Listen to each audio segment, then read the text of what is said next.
folk on crying and not that Mediama Sporting Club and the Young Apostles at Tiano Ghana Premier League the wine and Alpha League leaders baby and Gold Stars intentional very clear Omuji League Aqua Africa so other clubs no ebetna ho say Gold Stars enko rep Ghana our Champions League na or China Classico no and ye na wopi na ebedi nkoma ye konko for cross so dia and some the doors 22nd stay menu wa feed no fan for between the WhatsApp message number 0551 444 933 0551 444 933 and any WhatsApp line abetimi do message apa na Sergio ni abedwafo enso aye ho adwuma kama ye mo bibia akwa babiem ye kwa nkofo kroso ye sha se enfrefri ana 20 Enra and a Ghana young boy in game our CAF and our 20 championship koso na earlier on na Senegal ashe kabako ama Central African Republic so atikano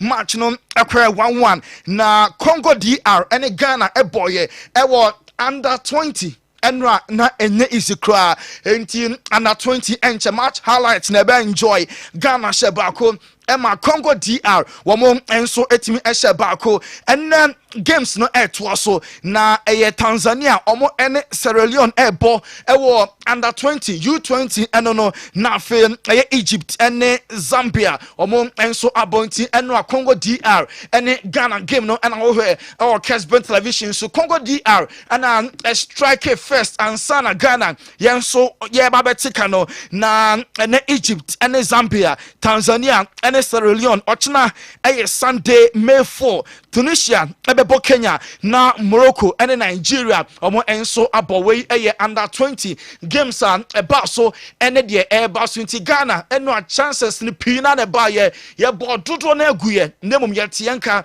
ema match ne epa ye 1-1 said ye wo match highlights no e wo Kessben television so eno no nti Ghana ye equalizer no enso enie ye be san so akọ matches ni so bi nemum ye na ho kakra na ye nwura mo e wo Saudi Arabia Al Hilal omo enya sake omo coach Jesus na coach Ben na replace no omo aye tallest of managers omo ebe shortlist na Javi former coach Emma Barcelona Javi edin ababepie mu se obetimi akọ Al Hilal na waroko coach nti coach some din etodwa no Javinson abeye one of them yanko France after 46 years Paris FC secure qualification omo Elba French Ligue 1 na only say omo any PSG rivals Mama Kessben television no two stadium no PSG almost stadium Parc des Princes any Paris FC stadium no and our Kessben television so a benye papa enti just a stone throw na what do the other after 46 years na a year Paris FC omo seek some ba elite division e biom no eno adan omenya qualify until this year next season no ye benya Paris derby Paris FC Mama Kessben television no PSG Parc des Princes and Paris FC almost stadium no and I will benye papa panti rivalry no sound so amane home so next season ye benya PSG versus PFC sa game no ye pahwen enye easy crasa yanko Dominic aso ye enne se Dominic enye win against RB Leipzig our German league name omo age bonus league attenesi omo na so de be no aye unique only England as a captain so omo ange trophy bia enti Hurricane Dominic enne won omo dinkurin against RB Leipzig dia na Hurricane Irene the first ever silverware yenwura mu e Brazil so ye still na no omo enya kire omo nyemu kura omo esa apostle no na omo ene Carlo Ancelotti assistance na personal terms there omo aka ama bibia enya sinti Carlo Ancelotti at the end of the season no on for Madrid and FIFA Club World Cup nimpo coach ni percent ye ball La Liga ni we ya per last match na no na Brazil for the chia omo announce no na omo head coach and fa emom was starting po any players ni bi did come already din kaka say on Casemiro kasa say or South friend back aba Brazil omo enso national team no Lionel Messi former Barca player say ball Emma Inter Miami Enra Messi Barca Academy na ewa America ni Leo any opportunity ekohere wo mo a one nkwada no enso etwa picture into once a Catalan always a Catalan into Barca omo academy na wa American enra Leo Messi at key time ene nkoda no enso etwa emfoni kakra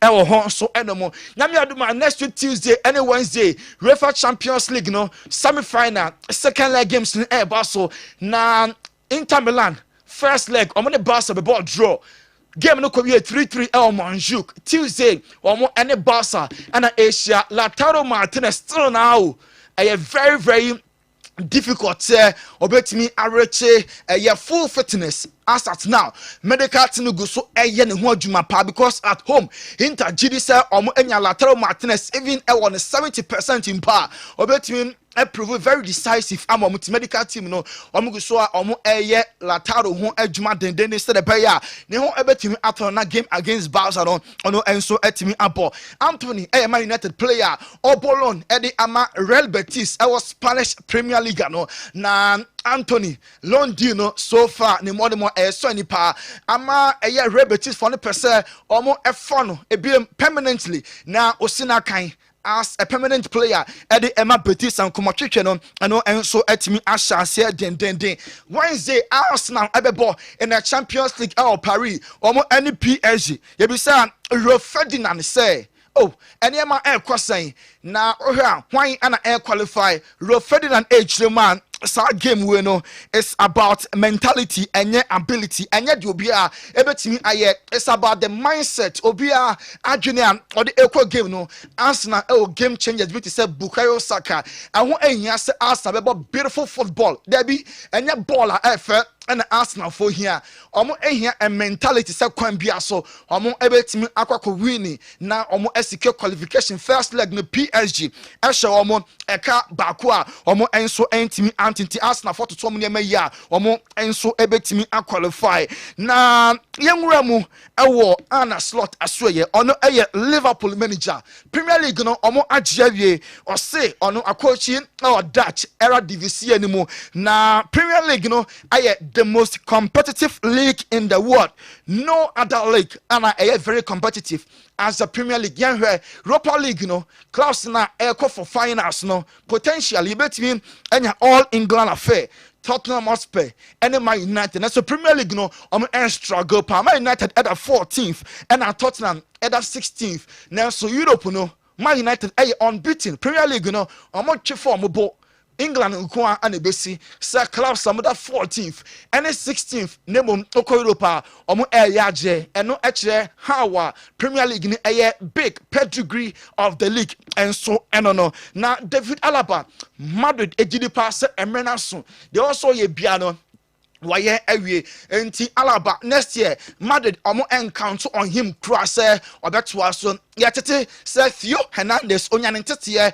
ewo Madrid ono any player Madrid for person omo kofane ba obetimi abo the left side of defense the Amalos Blancos omo enso eboboko no na Jabi Alonso the incoming coach Emma Real Madrid Carlo Ancelotti kwa Jabi Alonso ana eba na Jonathan Tah defender na free club nimu as a free agent no ono an captain Emma Leverkusen ye be kan say Barca for no ye tia Liverpool for ensu ewramu na coach Javi eba Madrid no opese Madrid for hijack Saudi no na Jonathan Tah abebo de Emma Madrid mo enso club ne Kylian Mbappe afodie wa gain fully fitness last week Copa del Rey finals no one started because na ne ho enya Anthony so free bench ana ebe share free kick no editia Barcelona name weekend we die oye fully fit Carlo Ancelotti best starting no wa bra Madrid for enso ebo against Celta Vigo na Jude Bellingham or tie discomfort we pra on the side enra training grounds nya dia or completely sa training session no Jude Bellingham enra training no ono enso entimi enwe many gat no guso a omo eye ne ho adwuma den na onim say Arda Güler na Jabi Alonso episode fan on loan man the ball Emma Leverkusen enti Arda Güler no oye player Alonso ofili ni power na wanya no Madrid ama ball no anko bebia enti Jabi Alonso oba Madrid no on besa boy ne be ko bebia because already ofili boy no too much enti this year boy no minutes kakra na enjoy next year there ni coach ana elba nti obenya more minutes e wo Madrid ɔmo football club ne mu na onim sɛ Arda Güler Fenerbahce for ebenya additional 4 million euros because ɔbɔ the game number 50 na ɛhyɛ ne contract mu sɛ otumi ɛbɔ 50 games ɛma Madrid a ɔmo betua additional 4 million euros ɛno ɛyɛ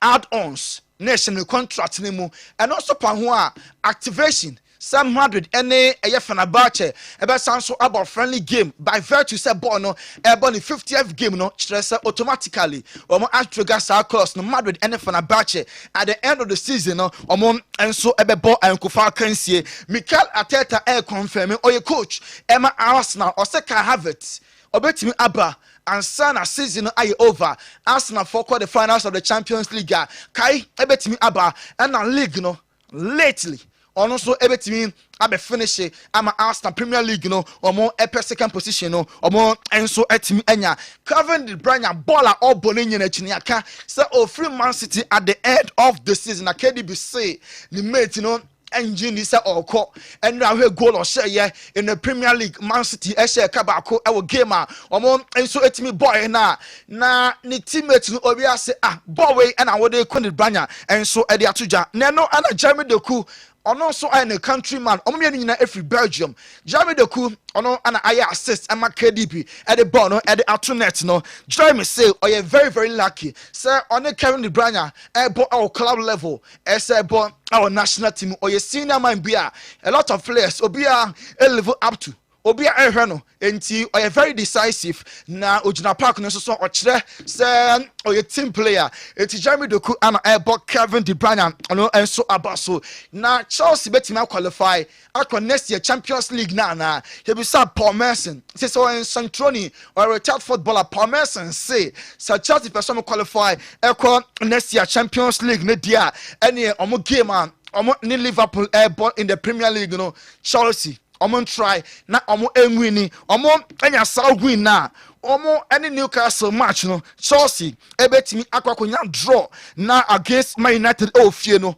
omo ebehye United team no enye so strong Nottingham Forest match no final day no so Chelsea ebetimi awini edi here some avoid a defeat against Liverpool omo nya share Liverpool dia and your top 4 no kwan bia so Chelsea 4 and so am ebetimi finish honomo Jadon Sancho say about Chelsea no or starting the year Chelsea and so season way omo dear kakra at the start of the league now so at certain point omo drop say Chelsea omo agada momentum over games omo ball our conference league na results no ba said ye omo epe no enti Chelsea league there omo ebetimi finish the year or so results bi ho Chelsea drop points ebi ho omo lose ye na omo ye very very unlucky nemum say former Chelsea omo there omo finish league on a very strong note yanko Hansi Flick ye bisa na say Ansu Fati and I was starting na Barca and relegated Valladolid and airball si ampa Ansu Fati ebe start game Barca airball Mark Andre ter Stegen ebe make injury return na on also other goal post you bisa say Lamine Yamal say on the player obia ebonidin Hansi Flick full of praise ema Lamine Yamal yentin sama Hansi okaye e the far darling boy Lamine Yamal leading the line. Now that being said, we do expect some changes, some rotations, positioning 11 following their last game against. As the ball comes in now from Issy Palathon, and it's headed in by Florian. But Lamine Yamal about Sascana boy in the limit or ball now very decisive against Inter Milan na Enema koye pa boy in the kwan so olusi focus on to so na to say ya their form no and so ebetimi aba brutal na Jamie Carragher a former Liverpool player or say a dear season Liverpool aye be boa mo pa and they say almost senior players no most of them or no makasa our contract no omo extend or say renew as Liverpool aye Mo Salah and Van Dijk no very very positive e be ma other players and so I join the club no also people players some year papa e bo ama ko market no so otimi e draw other players e don me come ho nemom so jeja o stars mamoko a ontimi konya player for bia ema because oba so oh say Van Dijk imponi ho Mo Salah mpo eni ho nti ontimi attract top players sa renew aswe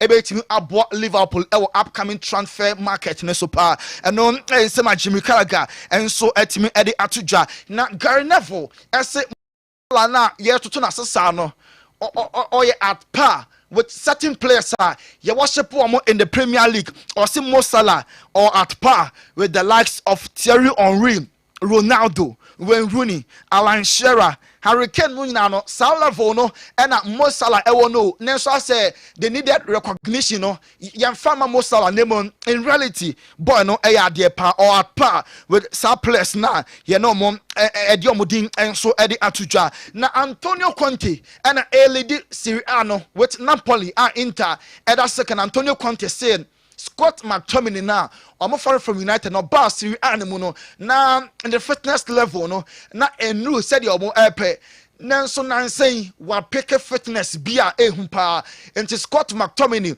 and a coach of Napoli Antonio Conte ebon abaso obi ye no and us Inter Milan almost actress omo very competitive e wo say Inter Milan at second e was Serie A no nanso yemfa credit emomo enye fake credit o Yere Champions League no echo all the way semi-finals and way just one step eshe Barca echo finals and the Inter team no club deserve a lot of respect na young remu other stories Max Allegri Juventus manager former manager AC Milan former manager Edema Juve say Juventus Bobo no penso no say at the end of the season omo nya back anka enye bad quality director Chiellini starting po ene ene coach Max Allegri pass start edin command enso ebetimi atwe no ednaba yanko various games eba so ene de eba so yanko German league no enra Heidenheim ene bohum ebo draw obi ani one otimi to atena ewo German Bundesliga RB Leipzig ene Bayern ene ebo Mönchengladbach ebetwen TSG Hoffenheim Union Berlin ene Werder Bremen ebebo St. Pauli ebetwen Stuttgart na Dortmund ene Wolfsburg enso abo ochina Sunday Augsburg ene Holstein Kiel Freiburg ebetwen Leverkusen na Mainz and Eintracht Frankfurt enso abo match eba so and the eba so our German league and no league table na Bayern Munich edikan our 75 points Leverkusen at a second almost 67 Frankfurt at a third fourth Freiburg RB Leipzig at a fifth and a Dortmund enso at a sixth yanko French Ligue 1 Nice, Eshe Bako, Emma Rem, Entimi anti Strasbourg, any PSG Airborne, Toulouse, and Rennes Asia, Saint Etienne, any AS Monaco Airborne, Nan, Ochina Sunday, Nantes, Aachen, Angers,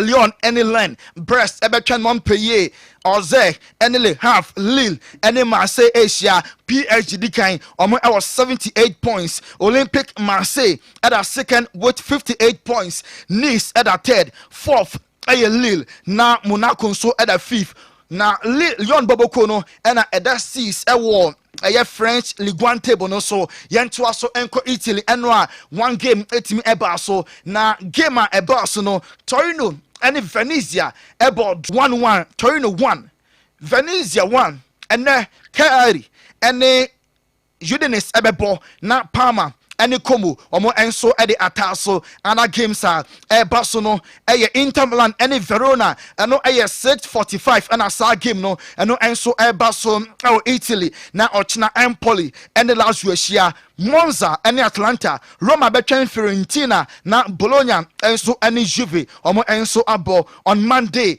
Genoa any AC Milan ebeshia Napoli edikan 74 Inter at a second 71 Atlanta at a third Juve at a fourth Bologna at a fifth Roma at a sixth Lazio na at a seventh AC Milan at a ninth Italian league table no so yentua so enko Spain enra Rayo Shebakua Hetafe entimi ante ene Deportivo Alaves ebetwen Atletico Madrid Villarreal ebebo Sasuna Las Palmas ebetwen Valencia Valladolid ene Barca match no 7 ochina Real Madrid and Celta Vigo, Sevilla, Leganés, Espanyol, Betis, Real Sociedad and Bilbao on Monday, Girona and Mallorca na Airport, Barca 76, Real Madrid at a second 72, Atletico at a third all 66 points, Bilbao na at a fourth, was Spain League table no so Yanko England and Man City Shebako, who found 200 me ante Kevin De Bruyne na enya sago na e winning all the 3 points edema Man City one enso club and then Aston Villa and the Fulham airball and no 11:30 ya ebo to Everton and Ipswich na Leicester City and Southampton and so abo Arsenal and the Bournemouth Ebeshia Ochina Sunday Brentford and the Manchester United airball na Brighton at Newcastle West Ham ebo Spurs Chelsea and Liverpool match no ayo Ochina league table Liverpool lady kind imagine league ni dada 82 points Arsenal at a second, Man City at a third, fourth Newcastle, Chelsea at a fifth, Nottingham Forest at a sixth, Aston Villa 7th, Man United at a 14th, our Premier League table no so na enkwofo ekroso nsem no wey eso ani ejina na yedesi yebeti Dr. Magashi kakra na before no yemfa to just eno a Ashanti Division 2 Middle League no Day 1 eba so na Mid City ene Sasamo Penny eba draw 2-2 Abdom FC eshe accelerate 3-2 ebony edi nkunmeka bako ema Pro Sports omo entimi anti ena Benap ene John Boy omo enso boy ma Benap ewini 1-0 enyame admoch na ebo 8 accelerate ene Benap ebo Sasamo Penny besha ebony John Boy ene Abdom FC na Pro Sports ene Mid City omo enso abo eno eye Ashanti Division 2 Middle League no club of the basic qualification about Division 1 your guess is as good as mine go for that Roma kwafo cross nsem yen locals no kakra eboabo no okay abo no nkro pa hosima aduonu enwotwe pepepe Kessben television wey a final whistle dwumadi ayede bro. All right, I'm Rasu say yani Dr. Amigashi and so to drink more kakra. If I'm na chi, I'm kwaba biom eba program yi eso. Dr. Amigashi.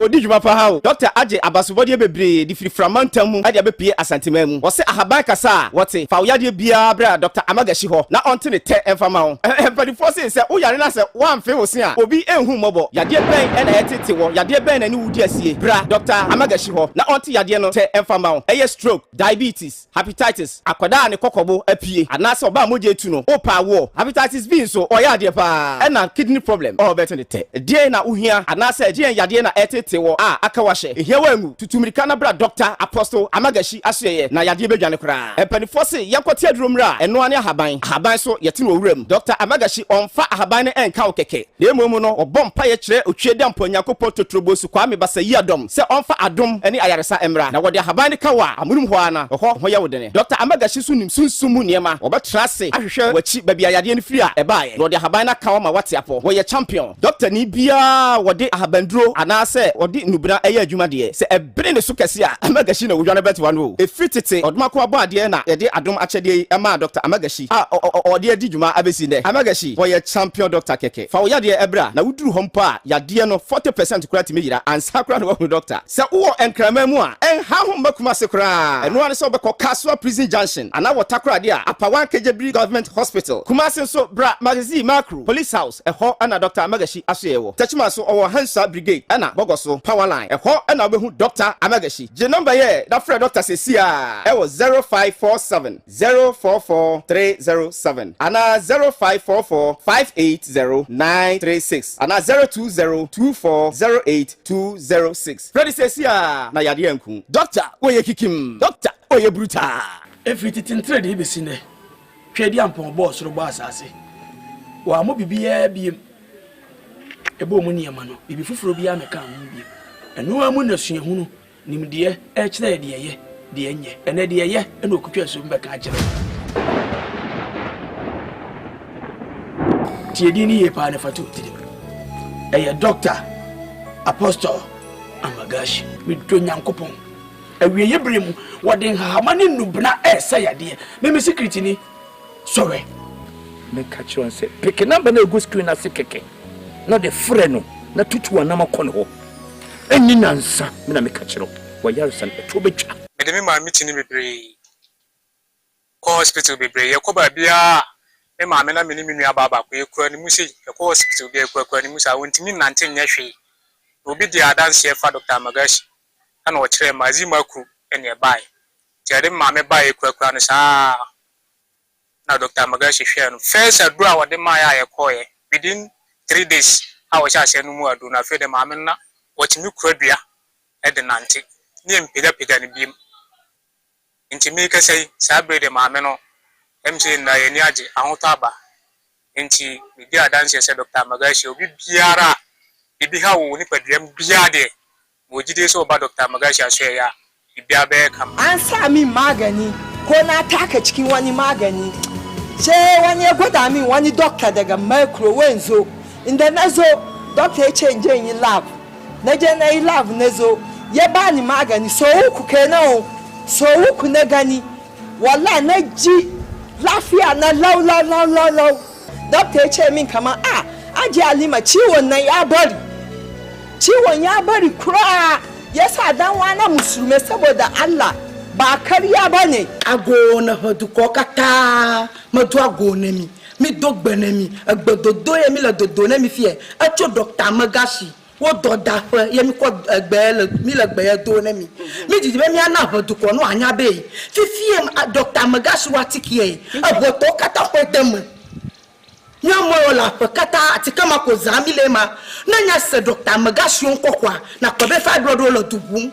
diabetes lo sisi adolele gede nko gangan yo lo dosi o lo sisi yata mi jibe mi ana mi anya be mi okata mi ho Dr. Magashi watike ko dem ne mi ano zaza ajebe ye pe ko nya nyeto ye pe ko bodu ko kata mi ho dem yata ne nya nya brevi yo nya nya brevi kwa Dr. Magashi watike ye nya nyeto kemi pe dem ta mi jibe mi ana mi anya be Dr. Magashi watike ye nya nyeto apene mi wa o hwa ma me de bae ino bum keke na ye idea sese me wa papa ntinu nyina adena de kwa na oye o pele nya motre ye tiele say we a critical issue ya ma papa me ko papa e di cooperation e na unu ba na gine ho awa me ko papa no operation ma ba so me nsan ka ho no be to ma be fama de why anyway say am pe ko be funda ka no ton fen so pra ne wo ye die o so mi nsa na ke fe ka no ano no ya motre ma me jeru kwa ka kire some fan ko Amagashi wo Marco police house wo kasi kan wa to no ye de wa ye opani ba to I was saying kini ko Amagashi wo opani ye ni ko e se ya no ma to ana pressure na wo so wa sa for sa no ya ye nyani ni am de ya ni me so fa Amagashi am sa sa bro wa sama Nurse kana mejati Fabian ncheno besa na so ko lo na da no ko I just know what kind of man. I'm a mother to have me back with me and send. I know 5 what Kakaya mean now wanty. And no ben on for mammy. And no ben. And I won't for mammy. I day. So to me, some Yalia, I didn't want come a menko. Yamutre, about what seller, I would train to young for memoir. What me about what seller? And then remember what seller. Yakaya, said Dr. Magashi. But you be papa and say a baha ben dread yak or yard your number 1. My baba snazing, I was swimming. My say, dear, me did me come to me when you won't be anybody be a shimmy. Remember to have you more sure. Anya, tell me, I want to make a scammer. See, I don't know what I'm a guy who hospital. A problem training, so I told you she won. When you say soon, I say, and me who said that ye be each other. So we are doctor, not seven. We are food, won't mean her. Would your young one, Amagashi, would your friend Yasumesi, would your Yadu Abenemeso? Guam, Dr. Babu, actually Yarifu Nama. Nam some your doctor, we are not failure. Manka Magashi, what comes Sabro, a camiso. Let me say, Pepe, you as I am here. Let me name some of Frahan and the Saya here. Because how could walk any black would be brave. Now, so more power here, Befia. So what in it? Messina Bedia Tonon, and Yasem Tetua. Dear, how would Biano? Me say, what Dr. Magashi and Faya Dium Cook. Naya here,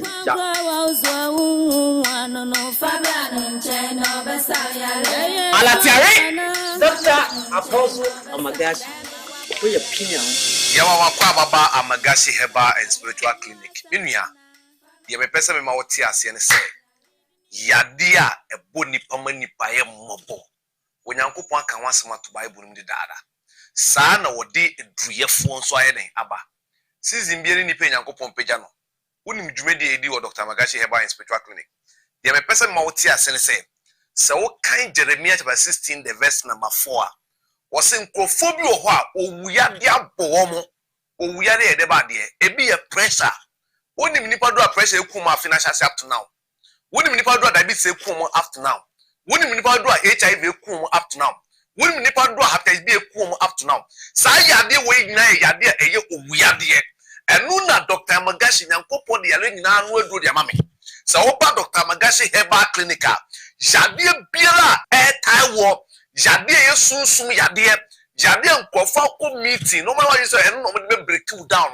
What about Dr. Magashi what in two time ye won kofo bro ono ma o mu say HIV na duro ni ho opani se unni eduru a enkasa ntie nyankopon abode eduru na ye ka no eduru na bedi bi ho ye nyina ye nim say Deuteronomy 23 the verse 1 say o say sebi nipa ni be manyadman ko ef enti se o be mesha Fabra Dr. Magashi wo ye be ma o be ma ne pie ekakraka e de ama sa na nipa sebi etwere da no so obi a hepatitis B da ne mojem obi ne nkoso enhu ade obi a yade bi tata no opani omo pa wo kwa de bebrebe yade ene gu nipa ni mase yade ena sesan krofo bebrema o modane hiafo enu nti na Dr. Magashi meto nsafro se wayale sa anu aduru ababedi Se uwo enkrama mu a enha ho makuma se kra eno ane se obekọ Kaswa Prison Junction ana watakra dia apawan Kejebri Government Hospital Kumasi so bra magazine macro police house eho ana Dr. Amagashi asoyewo techima so owo Hansa Brigade ana bogoso power line eho ana obehu Dr. Amagashi je number ye da frɛ Dr. Sesia ewo 0547 044 307 ana 0544 580 936 ana 020 24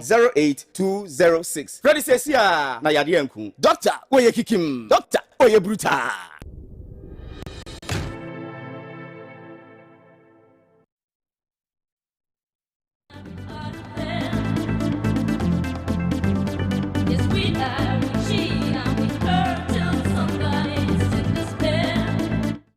Enfa emamo Dr. Amagashi ana yete ne nkano numbers na odi atu dwanom mfrɛ na mone no ending ko de how bia no Dr. Amagashi ebe ye free one tentem e de amamo yamra weekend nsembe na bekoso agudi mu nsembe na bekoso activities be na bekoso wo miamia wo Ghana Africa ene wiase afana nyina ena ye ba memenda ye be yim kekankra na ye ne mu nyina adwendwen ho kopim se dumienu bebo na ye be peja ye mu ina enim de bekoso weekend enra Man City echi Wolves ehye omo kabako amu entimi anti De Bruyne okay and the match is been bekoso yami yadma ochina matches been and the besan akoso eno everywhere nsampi Ghana under 20 na satellites Andy you know me manhuzu de nomo yi you know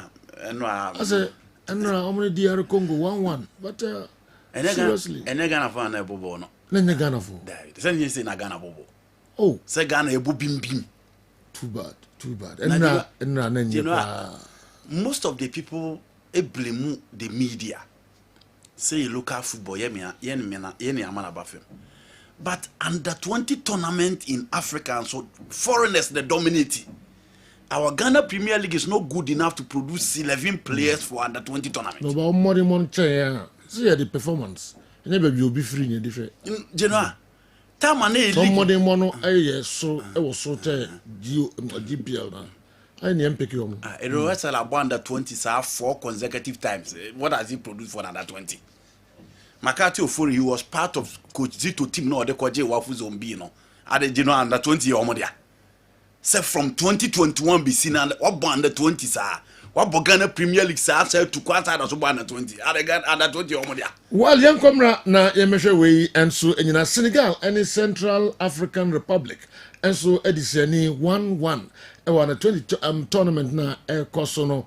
Bamcho weekend matches ho mediama dinkan asha vision e kamiensa a omo eti mu ba ko GPL nyame ya aduma ochina matches bɛn ɛna ɛwɔ hɔ titiriw Kumasi Asante Kotoko ɛne Accra Hearts of Oak ɛwɔ Accra Sports bɛnɛ yɛbɛtwe ho nkɔmmɔ ɛnra yɛhyɛ aseɛ yɛde bɛba wie yɛ na afei match no aba so ɛyɛ nyame yɛ adom a kwasiada Mr. Ketokreku FA president nsɛm ahodoɔ de ɛto dwa no yɛbɛbɔ so ɛnɛ kakra na sɛ obi wɔ ho adwenkyerɛ bi a ɛno so ɔde aba yɛboroboro so a dumienu na yɛpagya yɛmu na breaking news odwafoɔ nso aba na ɔmo aba bɛtra se alright yɛnkɔ aba no ne kakra na yɛnkɔhwɛ matches ɛkɔ so nra sɛ tɔfoɔ na yɛde Man City ɔmɛbɔ bi yes last 6 games so much say your team that want to be part of the top 4 and they've been consistent Papa nyane things right in the final minute and you know I do level say and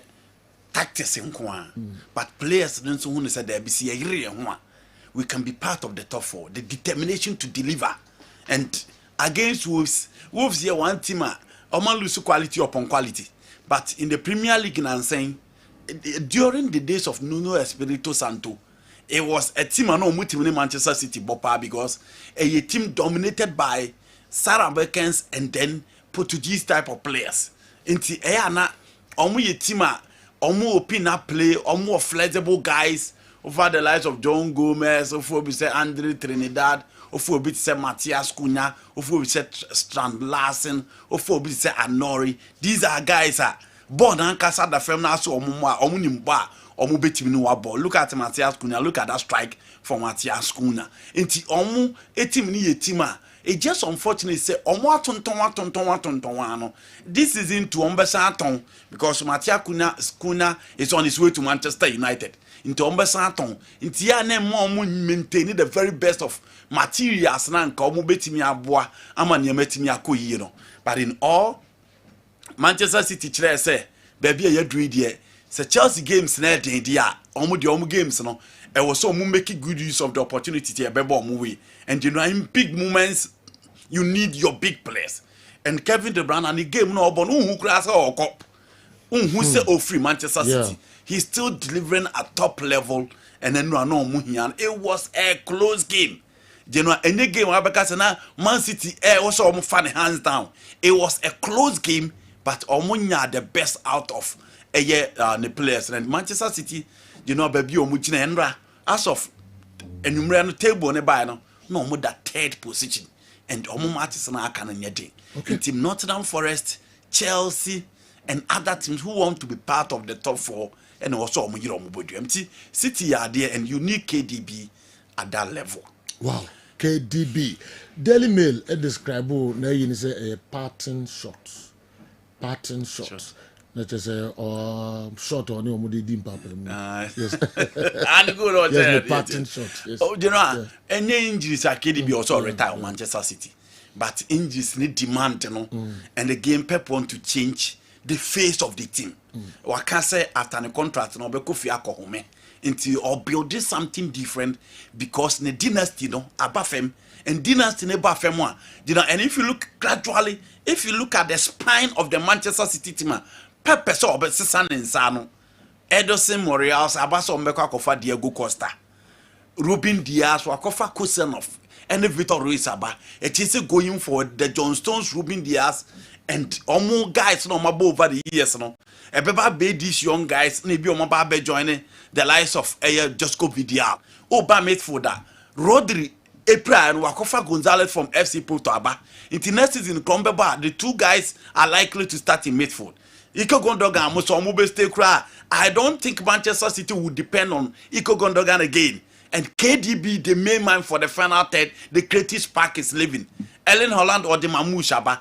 Into Premier League ne say ojina o dominate a say you uko anim na so sesa wonsa say the be opponent intimi enchew into so wa Liverpool from the club time e de babesi ne Gini Van Aadium, Fabinho, Jordan Henderson, Sadio Mane, Roberto Firmino guys left frame eti from Virgil van Dijk to that spine of the midfield e de babesi attack no omo sesa omonsa no enti eno and this season too Liverpool person omuja Diego Jota man ko Saudi Arabia. It is so person dominate here. Cha, you know, udru baby also on side no. And I think that is the job Pep Guardiola etimi eye in that okay order. before say we come matches no emono can say premiership near demanding Kevin De Bruyne na Saudi world near demanding demanding also the injuries ne ko wremo demanding based on team kura akobo so check the history of Hilal achievers but other class yes I know munyina atie and again expectation or brand now or they ban say that here you know KDB will be on board pa but KDB new player all bar why do you say KDB is coming to draw fans to stadium. He's not Neymar, he's not Cristiano Ronaldo, he's not Lionel Messi, he's not Kylian Mbappe. Only sad the other did draw into one or by the expectation and not because of performance alone, but on mount brand in be to say energy Neymar spent about 2 years. He played just 5 matches. At the end of it, what happened? Okone Santos. But Ahano, Manchester City here would be and it's so proud they need to replace you. And crucial games, na KDB Akwakupra. The results of Pep Guardiola and the results of Stefano Pioli and other coaches in Saudi and the same. Again, you have to be at top level in the UEFA Champions League every day. In the Premier League, the competition is so tough, so huge, the demand is so big. It is Saudi Arabia, KDB kwa jinwa or kwa koye di obeti me. But if you think KDB is going to change the complexion of your team for you in Saudi, then I'm sorry. He's going to add up. The obeti me offer, but he's not cast in that mode to draw fans. Neymar unveiling. It was around 50,000. 55,000 any pay babe here unya sa for KDB only mbo imagine onye player cast in that figure until ogba or best support him me believe say ni kwa so Saudi you know we nya Man City they also no made in Krabi and I don't think so be changing the decision we say nkamu ye serious ka Krabi and nkamu ko je no yes so unya KDB were 10 now the Kopama call right now come back of Rafael were left now Osimhen engine top straight away we compete for Premier League with a good coach straight away one team now Chelsea Chelsea no and the Chelsea yes KDB as number 10 Kopama as number 7 now the Rafael call left now Osimhen engine top now what Nikola Milinkovic and I say Cristiano Romero and I say Mourinho Santiago Babe concentrate defender back on. What we Abramovich very simple. We say one time for window pe. And a Jew for we. We more there. Said you we mo na hear to ask be bomb too. Because I'm saying it's almost go tia 5 million dey akoso. E dey akofa Jadon Sancho. No mo dey akodot ma akodi Jimmy guy ten am say enkofu we ho na aka kire o say wingers na Chelsea here. It is said you e o sen kan be bisa na nko se mutimi ye. At least and cannot bet the confidence ebeba fans na man yetimi apo team na ma me kon do Chelsea we in the Chelsea and Chelsea and we no bim we no okay Yoruba league matches no eso na minim so was about ko bi park o de be fema nsa na ba na ba be wi e wo bridge so 3:30 nyame yad mo china Chelsea Liverpool on the one Chelsea and who do they kakobo some boko Champions League some more Champions League aye bibi basa but the other one to Conference League most more finals that's a one can was oh yes I want to one FA no mean come was say one I can Conference League I want to that is never got me can me say why na can tell me okay me can say yeah G no dey compete ade a obi anye bi on tanka e wo Europe on tanka be so taka Andy on tanka so me pese Chelsea ya obi anye bi wo Europe wozin go ya na me kon so office ni nyina ya mo sweep ni nyina yes na next year ye pe Champions League yes anya Europa David say Genia ko boy Europa no na say be ye be Champions League no because Champions League mo ba mo pe players amomre yes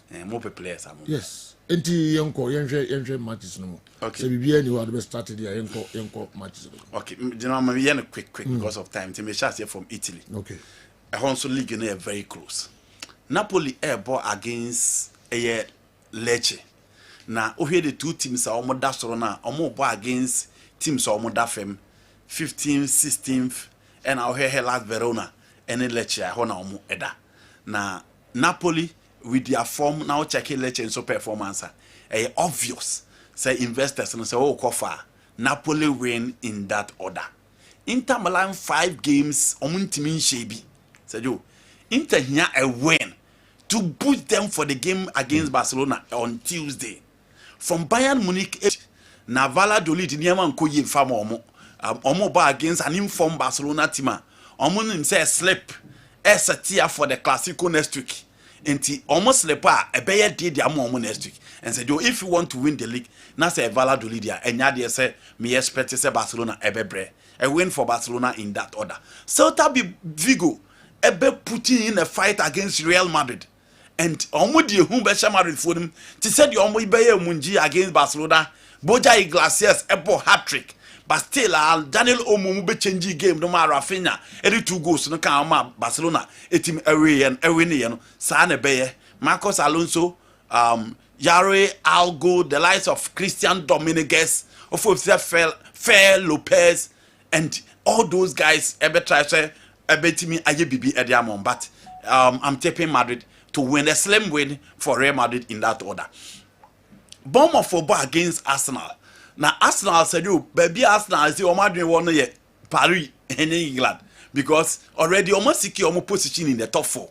Until you don't expect them say almost the almost holding in our bishop may expect changes a game because Arsenal will need their full squad in Paris.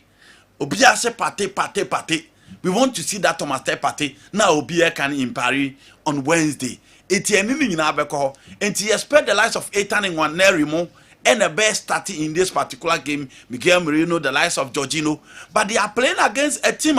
This is almost what team had the big teams in Bournemouth and the Biameka Badian Hossein, Zabani, Yarel, Abufa, Obi to say Miloka Kels, Ofa Obi etise Louis Cook, you talk about Obi say Justin Kleber, Antion Semenyo, Dango Watara, Ofa Obi etise Evanes in a red card the last time, so it's likely so Obi may see out this particular game. We a gamer Arsenal Eko Piebu or Bomo Fum Nanko Yan Fa Momo into Omube seeking for revenge. But so Omo change you Omo line up in him there, they should be careful. You know, a double chance for a team, your friend Arsenal against a Bournemouth. Manchester United they bought against Brentford at the Brentford Park.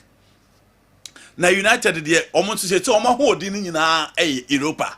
Omo say after 3 goals at San Mamés. Now you know Bilbao game na the money here for Bilbao ne say game Omo bebo were the finals of the Europa Cup na fiwe ye bebo no San Mamés. Ti no obi en say next Bavard ne branch ni betimi ayi bibi. But United come on almost 3-0. Enema anko yan fama Bilbao. Man United against Brentford, their defense need to stop Kevin Skate, Juan Wesa, and then you are talking about Abrante Fene Brian Buemo. These 3 musketeers, and they also stop for me if you want to survive. Per the United actually Premier League, no, I don't think they have what it takes to stop Brentford at the Brentford Park. You know, make quite a win for Brentford in that particular game. Okay. Now the big game. Sure. Chelsea airball against Liverpool. First of all, we call winning Ewoho. That was the last time. Then saying Liverpool already upper hand meetings, and in the last 10 games, so Liverpool even in cup games in Liverpool let me win and every team my friend Chelsea and them. The Chinese say Liverpool were upper hand in the first leg. Liverpool nya upper hand no and the room against team my friend Chelsea.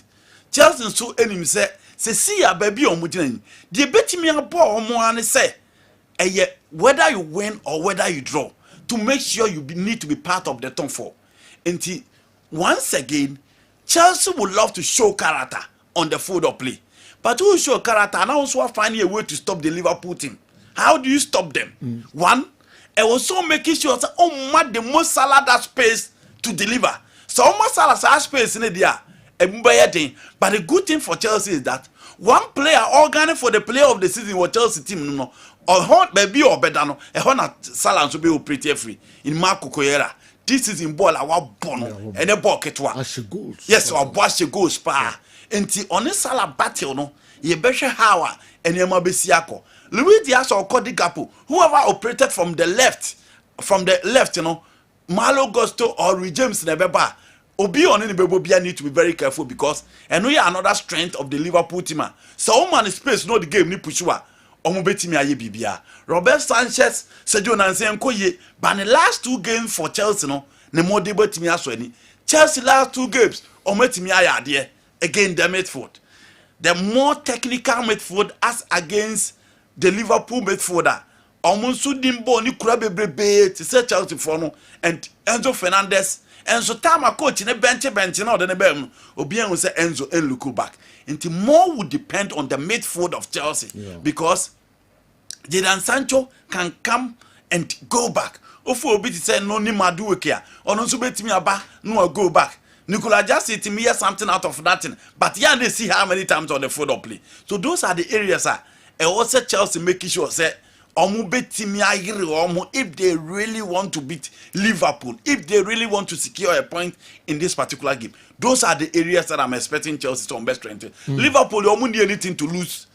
Robertson, Trent, Van Dijk, Konate, the guys will be there. Alisson will be there. And if you want to cross this bridge, Genoa, you need to play above yourself.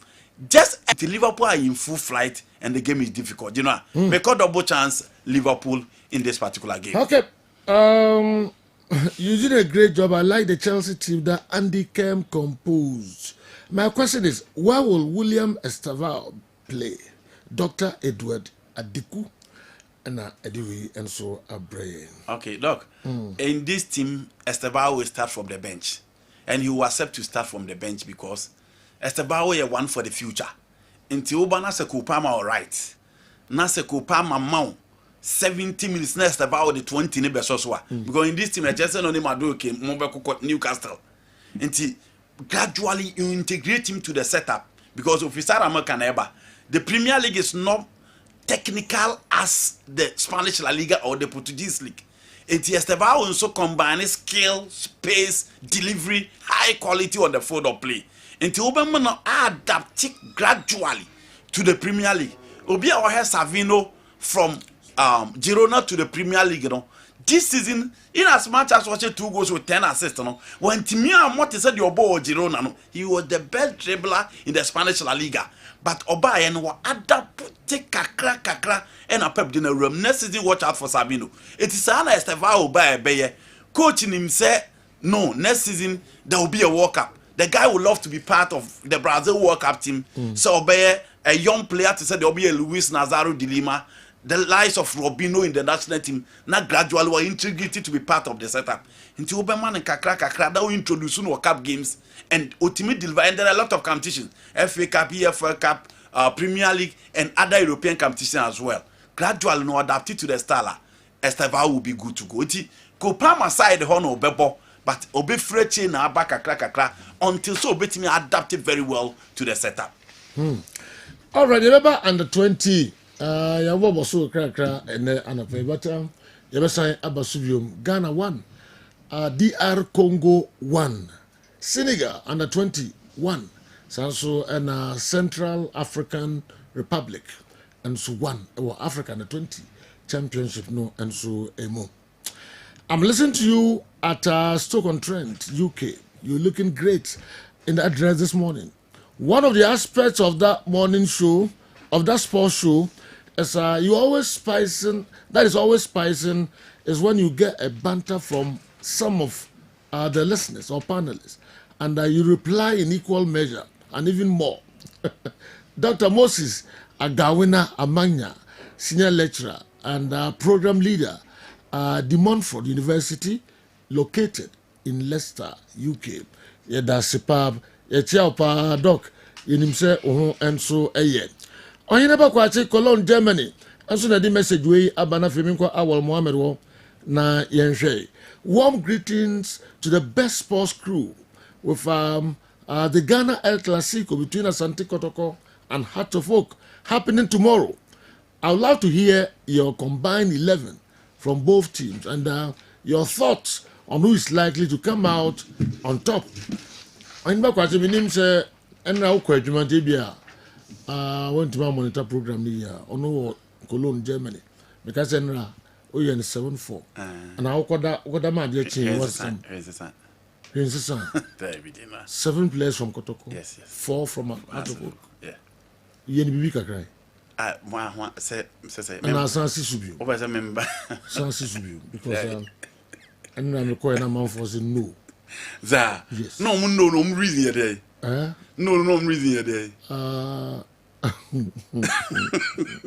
Say I got it mine 6'5". One a baby woman I 5. Sign brebium. Mammy too. Sign brebium. Say be a more mountain. Baby, now we're biased. Now we're different. A dos. Almost soon. Yes. But okay. Benjamin Asari. Benjamin Asari. Yeah.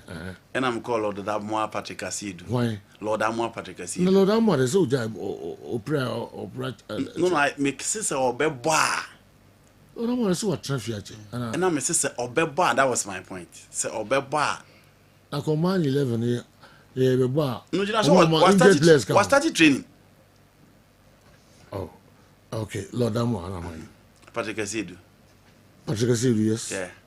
Now me go kwadu ya domne Samba Honel. Okay. No have you. Justice Blay Intiman. Justice Blay. Yeah. Intiman. What is Justice Blay Intiman you go review? You know ye ka Ghana Premier League. Wow. Ghana Premier League dey ka o. Na Samba why? Pitami do akwa. Oh. Sir. Now me bo Mauli Wayo on the left. Okay. Now me ball Kwampoku. Now forgotten about one player. What Kwampoku have shema boy? Yeah. Me have forgotten about. Kwampoku. Yeah. You know has the last 7 matches has winning match. Said you. And that Ghana Premier League 11 am you. And that Ghana Premier League 11 am you. A classico, super classic. Na you know 11 now you. A classico no na. Unye. Esco member kura so nu se Martin ho chira dinra. Esco member do dey chira kwato dey adbia ho. Ati nu nyina na say I'm not doing Ghana Premier League first 11. Say no na me ya you can raise concern about certain players. Again, you know we are talking about the Ghana Premier League. How many games played? Game near the very year. So players can dip in form. But the quality those players are shown within the league, you know, and it's still Mijitum say after the Heart of even before the Heart of Lions game. Not just play for Natipo. Mekai after Holy Stars and say me buy kan nyina man sesano. And I you know me dey set to say kan yes. Me dey set to say kan. Nti set to say na kan ho.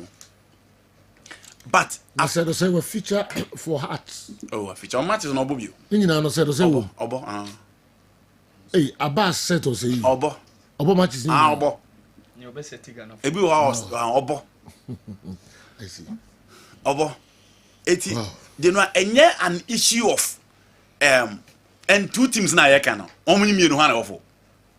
Oh, so to go for.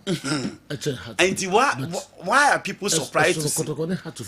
Eti, what's it? Kotokone has games. First no. Nyene. First no now has 40 mika say. Ye team ni nyanso nya kotoko. Sika ukura ni nkontomre na etwem. First no na kotoko 40 mika sa cry home the last time Martin so become yedabe. Eti jenwa sa akukudru ni the confident to speak to the fans, to convince the fans to come to stadium. So obema obi ani da so say ene de nkoye you don't want him na yes ah I'm going to grant interview and matter assurance to the fans say nkoye but enye kotoko defense be kwe mu na grant interview say half for so mama nchaba me so omo ene omo we wan na grant interview akwa kasa asebno eti the confidence level from both camps na me buy na me say obi ankasa na so pare ado akasa half for no krom refi opare one of the last time we say so pare kra okasa ni na na de beba. Okay. How to folk echo former boss ho near Ibonte. Okay. Then I could see ho and so some yedi ebe bremo. Ni nyina ewo ene program yi eso.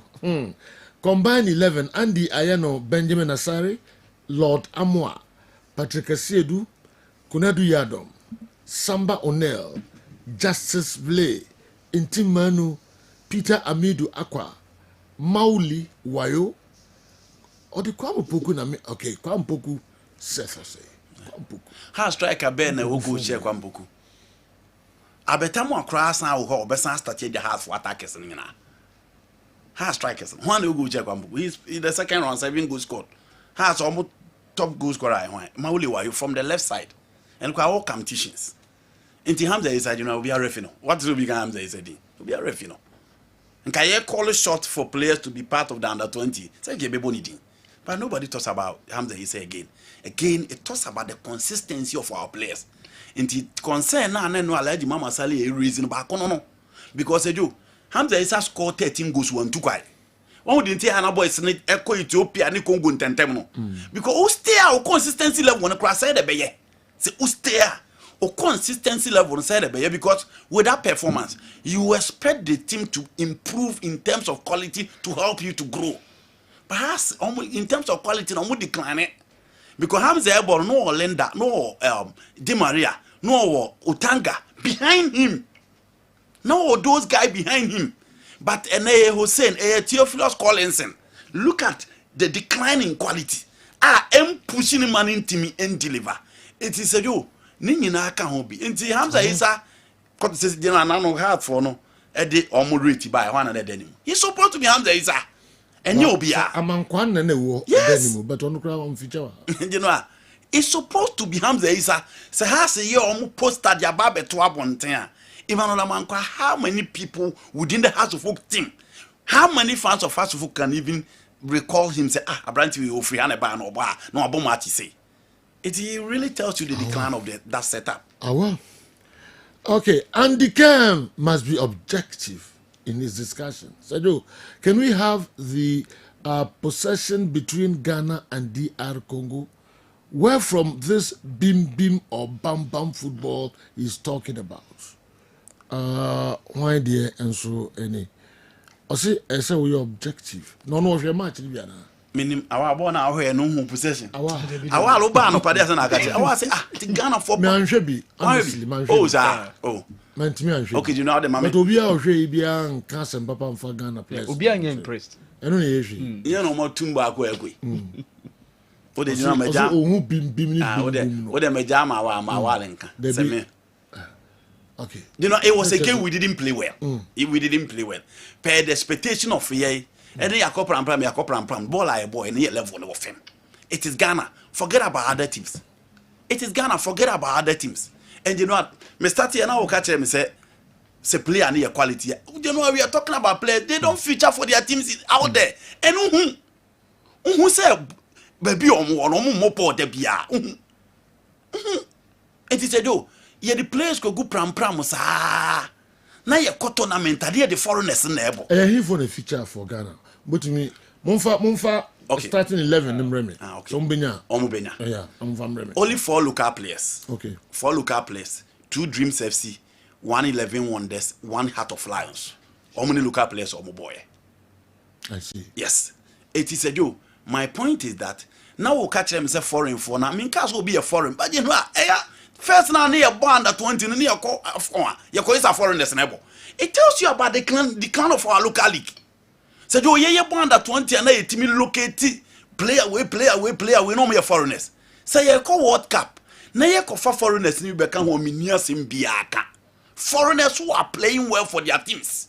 But he said you will be a bond at 20s are 4 years. It will obo local league you know 12 years.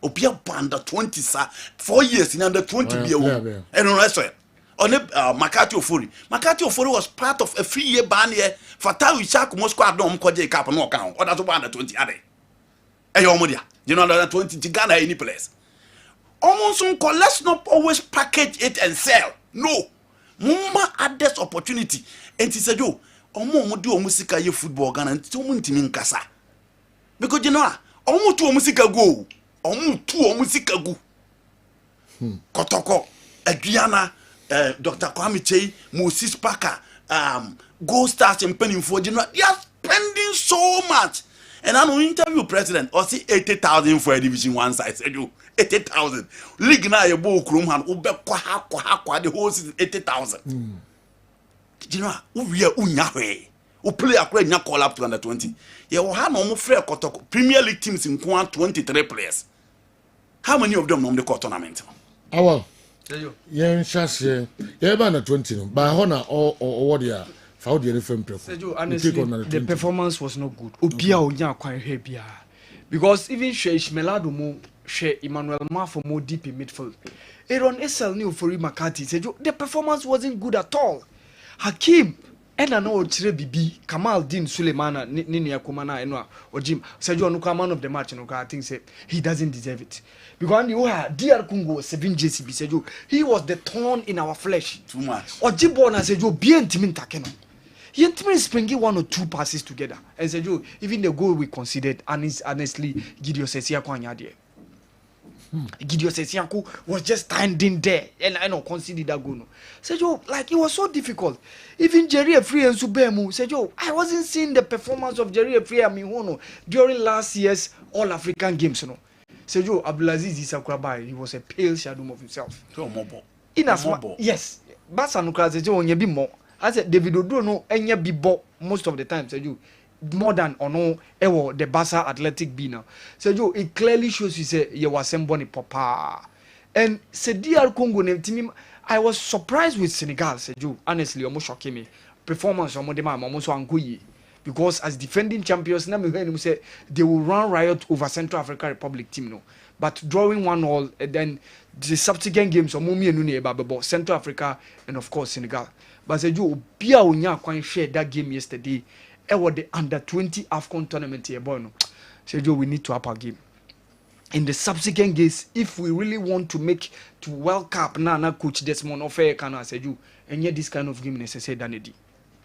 The game wasn't convincing at all, Sergio. Wow. It wasn't impressive, Sergio. 63-37 ball possession, first half. 63-37 ball possession. Yes. In no more kind of say. Except for Ghana. Yeah. You know, we have our standard. And we should play to live up to the standard. Congo nyo ma fedi. We have our style. And Bona and Ghana in.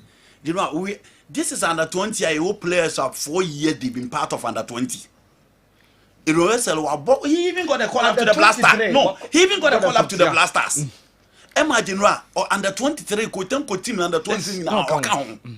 And you go players me no huge experience. Almost about foreign football. Until we expect something better. But bona I hear no. General, on man team ya more to say we expect them to play. Okay. Yanka say Ghana free. Yanka say yan win match. Game now you born and run, we were not impressed. And I don't think anybody was impressive by the performance of the Ghanaian team. It is though the statistics can be there, but the reality on the field of play, they say. Yanka say Congo Bobo Ghana. That is not what you are talking about. The year can they say the Ghana we want to know for that control, for that possessive play, for that commanding play from Ghana, creating chances, showing the individual quality of the side. Yeah, all right. Yanko other stories and them reno is adu mienu na ye sorry na omo mu ginem edema Ghana no Agidius Asiako Ofori McCarthy afi Ofori McCarthy na captain afi Da Costa entry Emmanuel Mensah Ishmael Ado Joseph Opoku Amankwa Aaron Esa Andrew Ajabin Fenin Dennis Mafo Aziz Musbao na afi Abdul Hakim Sulemana Omo ena ejinem ede ema Ghana. All right. Yantuaso. Yanko other news. African best player. Ademola Lookman. Yetiti Spain be. Yeah. It is saying. So you soccer Nigeria be report say Atletico Madrid prepare a bid for Ademola Lookman now about join you. So you pay how Ohe Lucho make Diego Simeone in the kind of game no. Say you Ademola Ebebono because you too demanding. We are skilled for person Obebono or limit you or person they be obetri no betaki. This could explain the reason why a lot of attacking players you more Atletico Madrid they couldn't survive. So someone like Joao Felix. Say Joao Felix will be a boy. He needs to play. Yes, I saw money the free will give him the chance to play. Ademola Lookman is cast in the shadow of the similar player now American was him. And also limiting who to most of the time say almost midfielders and your wing play. Just oftentimes Samuel Lino Krana Obeka say Manu some wing play be kakrebi and Onwaniba Guillem Simeon no. But for me, if Ademola Lookman moves to Atletico Madrid, Sergio Emwano. The kind of play no say obenya no kwan no team exhibiting the kind of play no. The coach no manage those kind of opportunities because the game no are too kind of defensive. And Ademola wants to explain him or person train him e field of play no. And for me Sergio o move ho no na Sergio enhyeda mo no. Yemfri na yenko Soweto derby. Orlando Pirates Kaizer Chiefs. Yes. And yes. Well, we not quite Super Sport a better game. Sergio, the kind of champagne football they display. Yeah. And Sergio, Yana says so to Debbie. The numbers. Most say last few months ago, you betrayed the first leg. No? When Mamelodi when Orlando Pirates defeated Kaizer Chiefs. And Sergio, this season Kaizer Chiefs, Orlando Pirates, mopa. And Jose Rivero be born the last Soweto derby before so be leave the shores of South Africa because we kind of just say Orlando Paris ejumano or the two no penny baby ahe. Owe Goodman Musele mo ejumana omoye and of course Sergio evidence magbopa but Ashley Dupis has been a wonderful form for Kaizer Chiefs this season. And Chiva Viro has also been doing a wonderful, he has been giving very good performance. But Sergio, honestly, I see Orlando Paris starting as favorites. Okay. Omo form no wasro.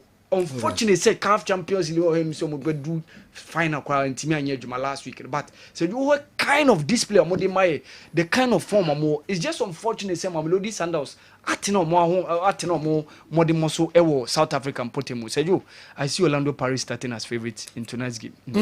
Ghana dominated only the last 10 minutes of the first half. The rest was horrible, especially the second half. With this performance, dear, I doubt Ghana can qualify. Ata Boache Samuel Senior, Nsuta Unawdiwe, and so Breye. Last 10 minutes of the first half in Ghana dominated. The Akadinano or the word they friend horrible and a describe way. So kind of game. It was rather the DR Congo for Nebo. Omoji Bona, over the likes of Ahoka, Nsitabala, and no more Shibola be ever midfield. So Omoji Bona, they spring the passes together, especially more wing play. So you almost 7 years in the intimate taken. Or Jibona and the pair anyway on the field of play. Most of the times, Ghana near those kind of players. See a field of play near ball. Now who say under 17, under 20, typical champion footballer who be who's a Ghana ball. Yeah. So you make 2009, your first game ever AFCON under 20, ever Rwanda, yani Cameroon. Ye ball 1-1, ye team and winning game no dear.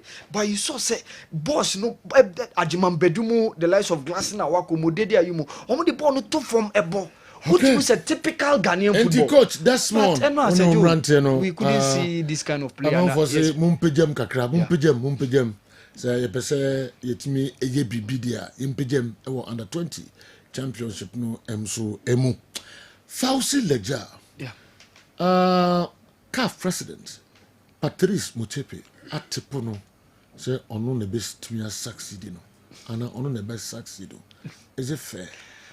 At this time, I say or throw in the challenge to other African. At this time, say, different brave. Na say, who could tip back? For now, say Obia Yanity. Who say? Obia Yanity. Say Bia or Qua. But in your drawer, I'm for show interest. Neo can say, or no, be back in. Yes. Yes, Neo can say. And so, you, a month for Aka, the level of how Morocco have been making a lot of inroads in African football. Show more sponsorship, even CAF meetings, and Afghan and World Cup qualifiers here. Say you, Amaya Amun stadium, you know. Say you, Morocco and survive the rest of the continent. Morocco ne more stadium, and say you, when you know about into the influence of how they've made a lot of inroads on the continent in terms of our footballer. And Fauzi Leja has been so pivotal in all these things are making, you know, from infrastructure development. So you share the level of performance even from the club football and also national teams. And so you Arab unse Edin class in terms of women football, but you under the tutelage of Fauzi Leja, Yehubi, even in Morocco. a top-notch country when it comes to women's football in the continent. For the first time, you who say even or the recent FIFA Women's World Cup because so Australia and New Zealand. Under 17, under 20, they are also making a lot of impact. So John, when you are ever under the leadership, for me, if someone like Fauzi Lekjar is going to be CAF president, say John, me support no, because when this wadi hunu, what be Morocco, so se opeso J CAF nanka so ya say John, it gives him a very good advantage because what be ni my munti obeji ewa bonti and say John, you can support him because our evidence to show send the performance and all done it, a very good. Okay, yeah, boss na fe de aba efie na ya behwe heart of folk ne Kumasi Asante Kotoko game because so Accra Sports Stadium any other game say me din kan no Tanko Ibrahim ne mediema Andy awal omo ehye vision eka miensa mamuti mu bako enra omo de bie this weekend matches no mediema about say fifth. Hey, you know, I think we cram the medium at third. Point in say 50 points. Na ben much about third with 50 points. 3 teams now 50 points. Yeah. Kotoko Heart of Lions medium. Another Mickey Minsaka enya official one na. We media from Flash Score. Oh, okay. We there from Flash Score. Flash Score. Yes. Kotoko the 6th with 60 points. Heart of Folk the fifth with 50 points. 50. Yes. Okay. And I has the 6th with 45 points. Wow. Yeah. Monfa FD no so mrem na menhwe. So anyway no this is between medium to me fight for league ni man. No, because medium fight for league. So Kotoko Gold Stars ne nations yes. No, you know. Enye enonkwa na we trim. Say Gold Stars your munyema year league we for them to lose. Say aka 4 matches so bom yensa wo home. Ghana Premier League. Okay. So Indiamra na eba behwe no enyina. Congratulations Tanko Ibrahim. Where are you? For about 9% no do aba. Na away games no enko yi. But after beating Dreams and Washe Vision. Tanko wo bodwuma e wotakwa. You know, it makes the Kotoko game tougher. Yes. Because on the media and my game near because almost a picture. I almost saw a picture team. And my game near the only Ghost Stars are boy. Ghost Stars are more 190 plus something. I would say it makes the game very, very tough. Make quite bad man for someone a year from 4 months soon small YouTube channel. Kotoko legend. I need to know me, sir. Say come me na no kambunga nsenimu basa o waka say Kotoko legend o ye sumo okrum ha fine o ye adwuma we professional o ye wadwuma ba nima we no kama ni show memeni mpie mfiri wan no say say has be Kotoko amame na maje ayina and the match be support us no ma Kotoko o mo Kotoko na me meet ma fa ho agi ni yi o mo say ade no fine no so baba ni show okay mama musa yes anti from bomansu okay o de ready am mama musa legends na say at that same because legends na kan supporters no okay led by Hamza okay obi anfa na ho obi anfa legend bi okay omo kan sa position na sa question e ba ombeka de omo na ye coach ma Go Stars omo da first Kotoko edi wo machi Kotoko mo pressure omo Kotoko game Kotoko ne ha se bo se ye busa omo sa question na e de nombe omo de omo so memi o ma no de and for abusa was asa be mi o so senjo for busa asem bia ni bibia no busa be yan you know uja no yi ana Go Stars apam no ubedi de say it depends on question na be busa na me busa sa o ye busa question omo busa question say question on busa no busa na say Kotoko ne ha na say no honestly I cannot record the exact words into you know all the entrance so opposite who question na yen twa me person me say yeah me so me handle premier club me so me per league na it me person me comment to Kotoko ne has matches you see they or comment here they no lose on lose but of course on comment so and so you know we are the same people yet say Kotoko ne at omonkasa na mbo na ombo na dead are we not the same people what stop but so Kotoko ne has but you know what stops us or Gold Star yes or interest also or interest yes Kotoko ne has he is being professional okay it ends there okay unless we are not ready to accept say your person you call the professional level See, you're ready. Never be a person game when yes, normal games. What's it? No, for the fans, they have been anywhere catch them. And Nuntina, coach, we could make comments be neck of fat or team one. And one, who's the abuse. And I won't see that team. And I all about Musho Munu. I won't penny. I brand you all about bread, Papa, they be America. Was the name? No, go Duncan. Coach Duncan. Bro, Bray and Sen. Yeah. So I say, yes, but she will Hayford. I can't chop our supporters. And no, over brepa. Say, be a person, somebody. I shall say, they decide not to repair it. They decide not to repair it. Me know you are doing 100%. They decide not to. Be only a work, be a minimum. Yeah, so the opinion of the mass. Metu was say, and I'm saying, they decide because go Duncan there, no wash check, bash there. Duncan can say. You know, Duncan was consistently attacking Kotoko. Consistently attacking Kotoko. Attacking what for? On said attack. Because back for me, Kai, actually, now Kotoko ne ash good match be our bay and Sassi as a motorist camera players in referee. That's all. They no go Duncan here no professional. They just say more no type in Libya. I say Obeka so would dimini Kotoko. On far respect ma Kotoko. Kotoko we name at and not on person Obedi atum say a game on deserve to win. Yeah. But you know, Pastor Diana was just one off. Okay. And he was put to the wire. I don't subscribe to what he said.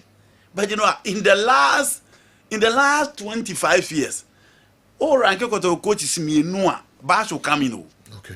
He will come in. Sometimes I feel that well, in Europe those things happen. It's you, no. Oh yes, it happens. Okay, Rafa Benitez. Yes, it happens. Oh, but Chelsea, yes. What more is he? But eventually he came and he won the competition for Chelsea. So, the hostile fans will always be there. So understand them. No, I'm saying that. It happens even in Europe. No, it happens everywhere. It happens everywhere. Oh, Mekai pa. Now, Mekai Europa Cup. Yes. On the Oscar Cardoso Mokobo final. Yes. But you know, he was employed by Abramovich and he won the Europa Cup. Sometimes not Chelsea in Swatimiaji. The old Baba Yedi, and you know, no, General.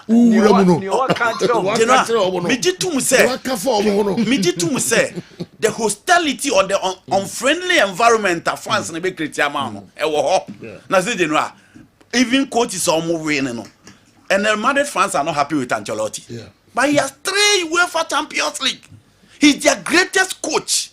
But the fans are not happy with Ancelotti. And the opposing fans will always be there. But I'm saying that if you feel the person is capable and can repair the damage caused, bring him on board. Now you find him on to 2 years. Would bet him the number, will not be happy. But you know, coach Paspanete only will be happy to see him back to the team. Let's not kid ourselves. And you'll be happy to see him back to the team. But when he was winning, it's Nipani betting a year, Jumane dia. Nipani betting a year, Jumane dia, said you. Bring him on board. No nya Jumano. So betting a year, dear Fanny Brown, no Rama year Jumano. Now I'm far away because said you. And then we need those people to bring our football back. And you know, fans no any loud don't let a second, you know. Back then, so now something back to Kubima, ne be watch there. Yeah. And then, you know, fans then yell loud, sir.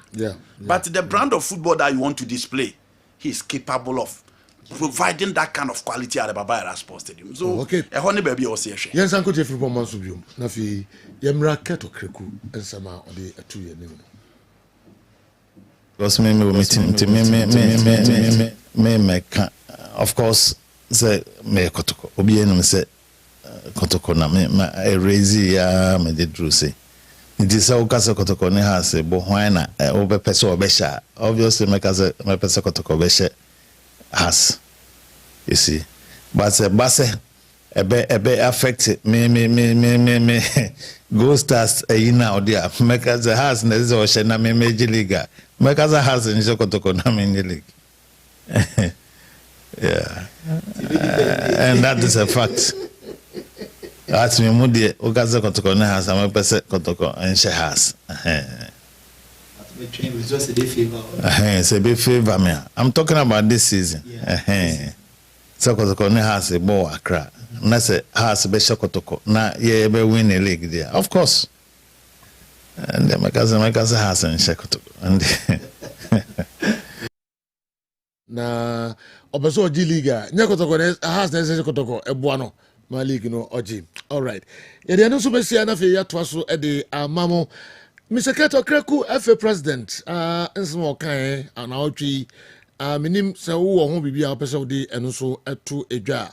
Mr. Keto Kreku eka sponsorship for the Ghana Premier League ɛho nsensɛm ɔde bebree ɛto yɛnim saa nso na ɔgye tom sɛ ɛfɛ no ɛde referees no ɛka na ɛnkyɛ koraa wɔn bɛtua sika no nyinaa ɛde ama wɔn na Star Times ɛde ɛfɛ no ka to the tune of $950,000 US na aka 50,000 pɛ na ayɛ $1 million ɛna Star Times ɛde wɔn ka ama sika ho ayɛ den kakra ɛde ama wɔn de wɔn ani to saa sika no nyinaa so sɛ bɛba na ɔmo de abɔ ɔmo ho bra na bɛpem nɛ Star Time ntua sika no mfa ma ɔmo na ɛfa buses no ho nsɛnsɛm a na sɛ ɛne namba bia sɛ ɛfɛ no de buses no ama Division 1 clubs no na sɛ buses no koraa no nsɛnsɛm bebree wɔ ho chances numbers ne adeɛ no nti ɔmo ntumi register buses no mpo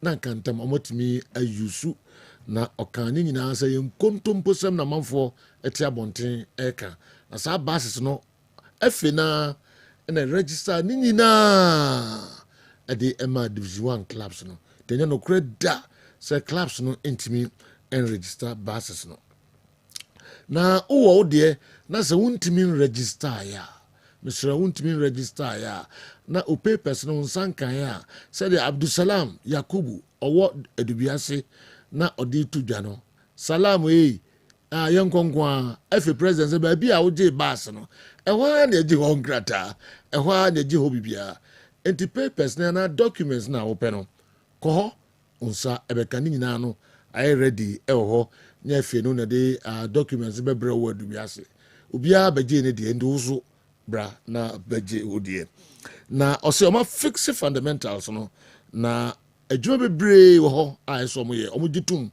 sɛ adwuma bebree wɔ hɔ a ɛsɛ ɔmo yɛ na ɔmo gu so a ɔmo fixe saa nneɛma yi nyinaa na biribiara nso akɔ so mebusa no ɛfa referees no ɛho ɔbɛka no afe 2023 ɛwɔ KNUS ɛfa referees no standard no sɛ ɛyɛ low no ɛfi president agye tom sɛ ɔka saa asɛm no na seesei ohu sɛ referees no performance no ɛkɔ soro I improve paa saa nso ɛna ɔka sɛ ɛfɛ no aspende 7.5 million Ghana cedis yie biara ɔspende saa sika yi ɛwɔ officials ho all levels of our football 7.5 million Ghana cedis afi biara all levels ɛwɔ yɛ football no emu na Black Stars nsɛnsɛm so no ɔsɛ a work in progress yɛntimi nru ɛyɛ 2006 ne 2010 ɛne ne nkeka ho levels no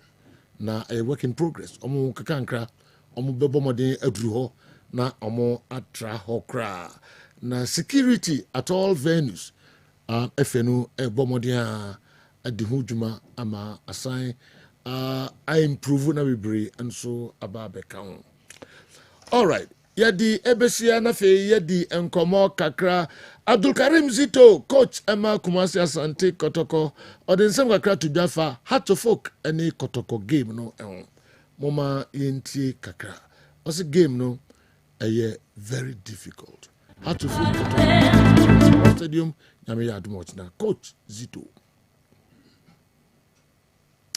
All right, momodena momfa Emma yɛn cook coach Zito ɛkan na fe team no Hatofok team no ɛkɔ ni ayi bonte hɔ na ɔno so ɛde mpaeɛ kakra ɛma wɔn na afei ya prako ɛso di nsɛm etudwa sɛ Hatofok ɔmo game sɛ spirit biara nim Hatofok ɔmo games no uhu spirit biara ɛwɔ Hatofok team no emu etukɔ ya prako ne ka de sanse mi nyina etudwa banjo momode na mensa enka sa nkomo yi ɛho nyinaa bi producers momode na mensa nka nyinaa maka ne ma mensa Zito ɛsɛ de tudwa fa Hatofok game no ni ayibonte ɔmo de team no kɔ no hɔ na Hatofok team no ɔbɔ ɔde mpaye egu omoso na fe ya preko ensem no yentie zitu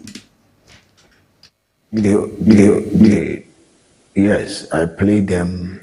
They are not a bad side, but sometimes a little bit of luck eluded them when they play. So I think it will be a difficult game because Hearts and Kotoko, as usual, is not like other clubs. When they see Hearts and Kotoko, you mean in Spain, Real Madrid, and then Barcelona.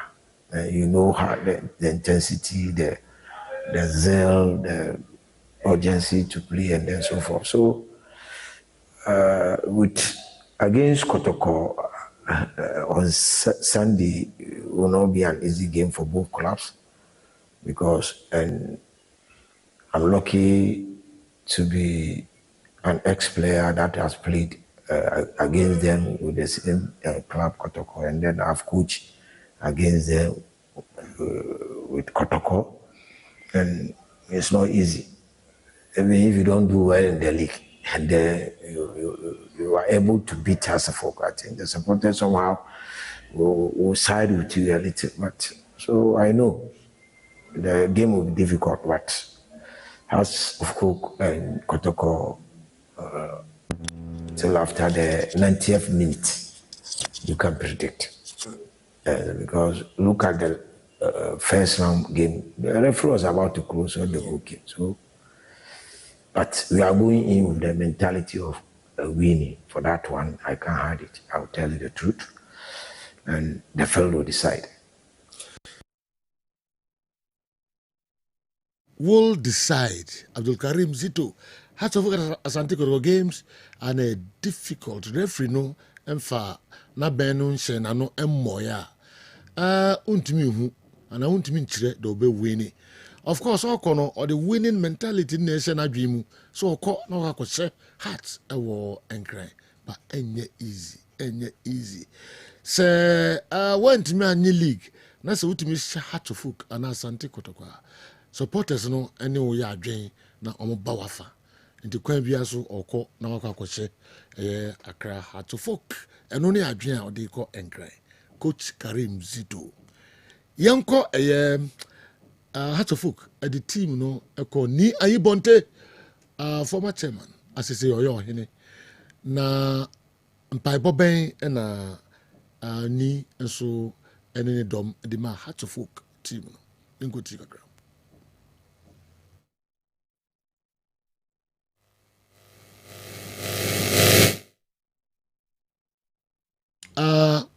Producers ni guso omo pena no yemra na yemedi enkomo kakra. Dr. Ike enso ha na doc enra wo share nema se enim say na obe complete. Ready pa legend. So wo ye de. Legend ready go so sira me. Ide yankopon ase. Before so babam no ene de no ebanade we me remfi. Em say match day 1 Ghana Premier League no oba studio ha. Match day 1. And I because I had to folk more top 4. Legend. Urafi. Legend, I saw now. What's the one? I know going to and the Abusa question. Question critical. And the young guy. Debut.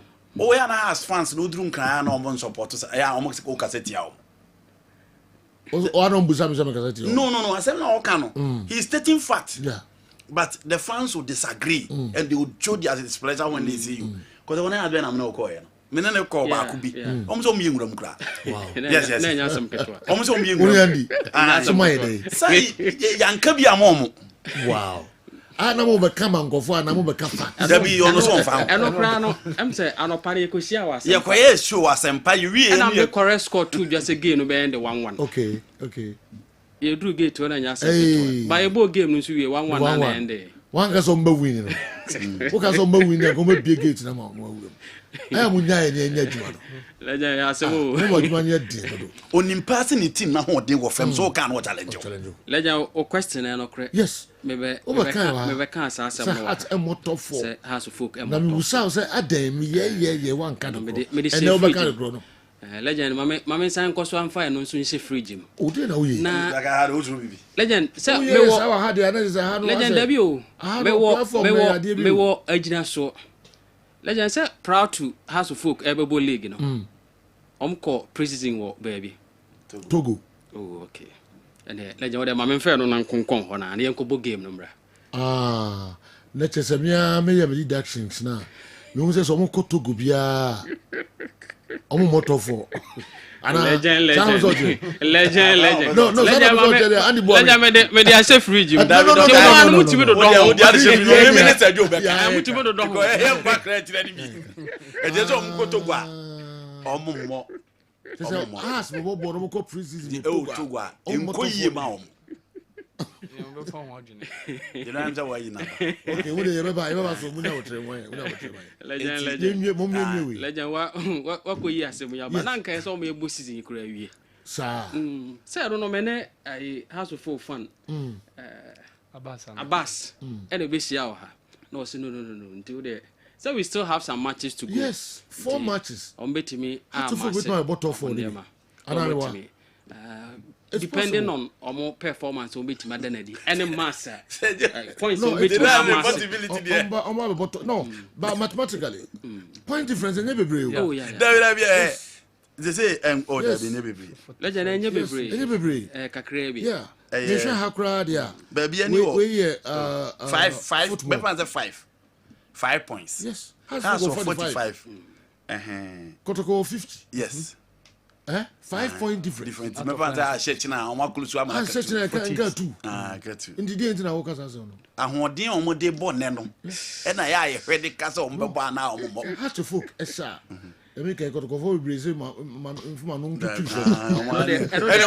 Legend say in favor of what can I say? The in favor of Montisano. Indeed, the whole can is almost to go baby. I'm not how many times? Legend no concon. I'm saying come and fair no preseason to go how many times? Oh yes, on Andy. The way they say nothing be legend come and legend so me. I got 10 times baby. Legend so me. Anyway, ni mudi aka. Legend so me say akokodro pa de say dey ka de. No akokodro pa. Has kotoga omba enko yimo. Legend my senka o boa me a. Na nka be de no na se fridge. All right. Well we enko ni ayibonte. Ma tire ni entia. Yenko ni ayibonte aswe na enko he de course nso. Out of folk asante kotoko.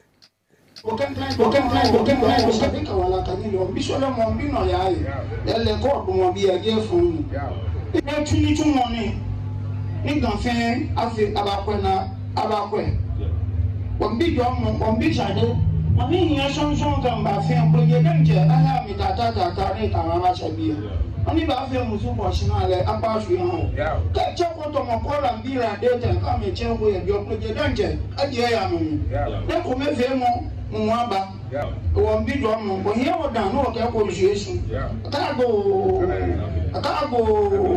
akago afro so ajima ba he ko e obi asa wa ba he ko Sombe ba he ko ko to mo da do enye wa bi na do na oni ba fe musu ko shina pa su yan wo na in bo zrombo bo mi lo yi wa e na ono ba fe ni e fi o ma ni e fi shade e fi no ya e ko me fi mo aba wo ti mbi do mo akra house of folk mo ba na mba ko she ye bi eni chuchu ko ye ko na teme Duma House of Folk ba di aga enyame ani na kama ma kun se na be ko kombi no ha kombi sade kombi no ya manchame kombi sade ha kombi no ya ha am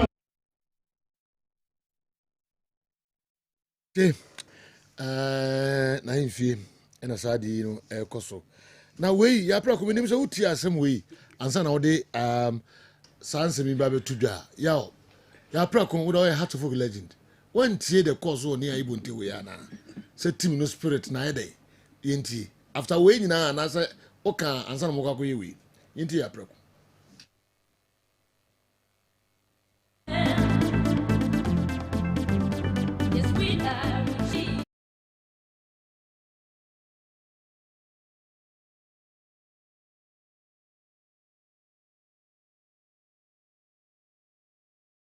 ayenhwe nsem no ba kwa na mienu awa me hwase firi ho na fe yembu bobosomra na me wi wo Dr. Ike and so on the fact in the figures be me pushing her as me pushing her as me train as I'm so go you one as a push Andy you know all Kotoko has to move straight now some say they have one some back on me but time no when airport 12 mama fam dey in term airport 12 no problem okay oh them say we I don't know your stories about wiki mama fam twam na wi an Dr. Ike ne I started Kotoko has President Kurt is so impressed with officiating NSA league no nhwe ye league na ibon and also impressed with officiating and ye league no nhwe bi oh what say they obenya isolated cases be so we are doing comparison so what you say you know they are isolated you can say a perfect na they are isolated obenya referees omoyi magic wo baby but o hwe ni kan nyina abuma e wasam ne ka say jo na ye league ya eboyi da bia match de adwa da bia adwuma be ne wa any referees mistake ne wa but we nyamba ko mienu aba discuss but they weekend bia no match say ne koso you know weekend bia me fa ne say 9 matches tu nyamba ko ana mienu e bi wo ho videos ne ma nyamba ko ana mienu you know me see bi wo ho videos ne ma e bi mu so o mu postu enti this kind of officiating now we say you are impressed no you can't be impressed by this level of officiating say do that be your level of officiating no fem the president we dey mo ni nko ye board ho na tena tiri na hwe board bi na visit venue ni bi na won asofo ni koko hwe bi na bi mo wa hwe kura park no kura nko bi o enti yen kan che ye referee mo mo nti ase de no me maka me maintain se enye se o mo nim di makohwe games a referee ya de me ba me ka me kohe na sisi de adua na me ba me ka se referee Gabriel Poko ahene super I met him at Babaya and I told him say top level because when who said be ho me ka ten so ayade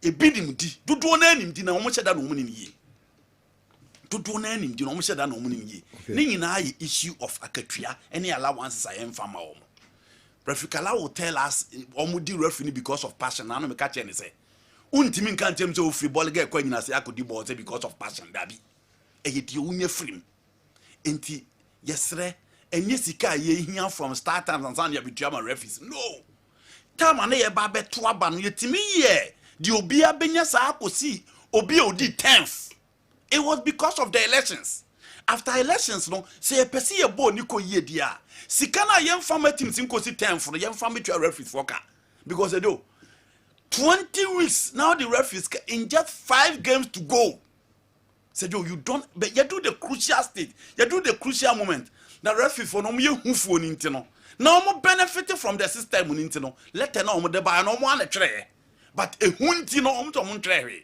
e mo asa abeka say o mo twere but said you ye pese ye ball ni ye ye pese ye ball ni ye fe ye pese fans bastard ye pese fans nya the confidence of the Premier League, the GPL on dia.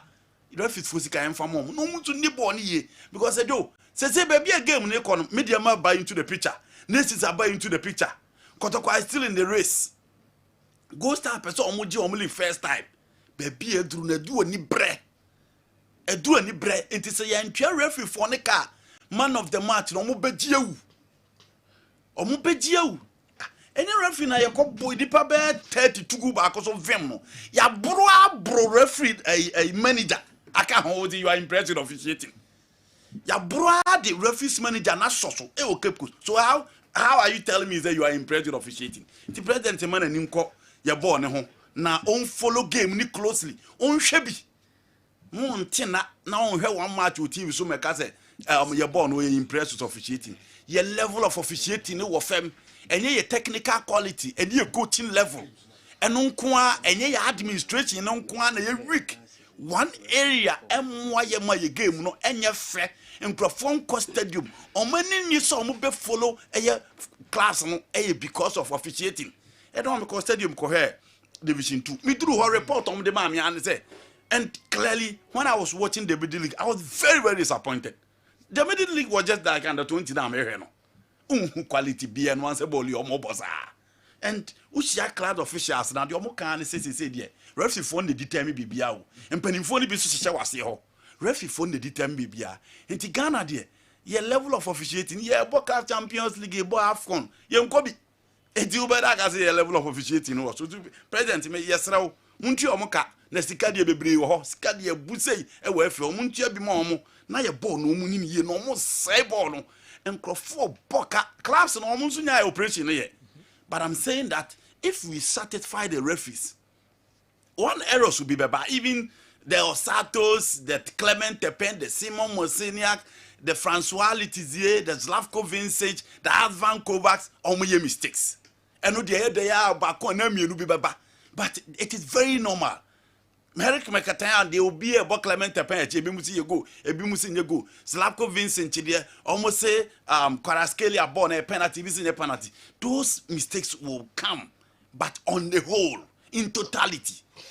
Decision no change the scoreline and determine the winner na e ho na referees ne wo time akotoko bo again through democracy wa no bia o stadium obi ahu referee afonso atiapa your best referee officiating on them akotoko against nations na san I'm told you was the referee and no ginam finfin look at the performance of the command clear penalties kura omonye Masol Hansen kodi brekum Chelsea any nations FC o brekum clear penalties no we ignore.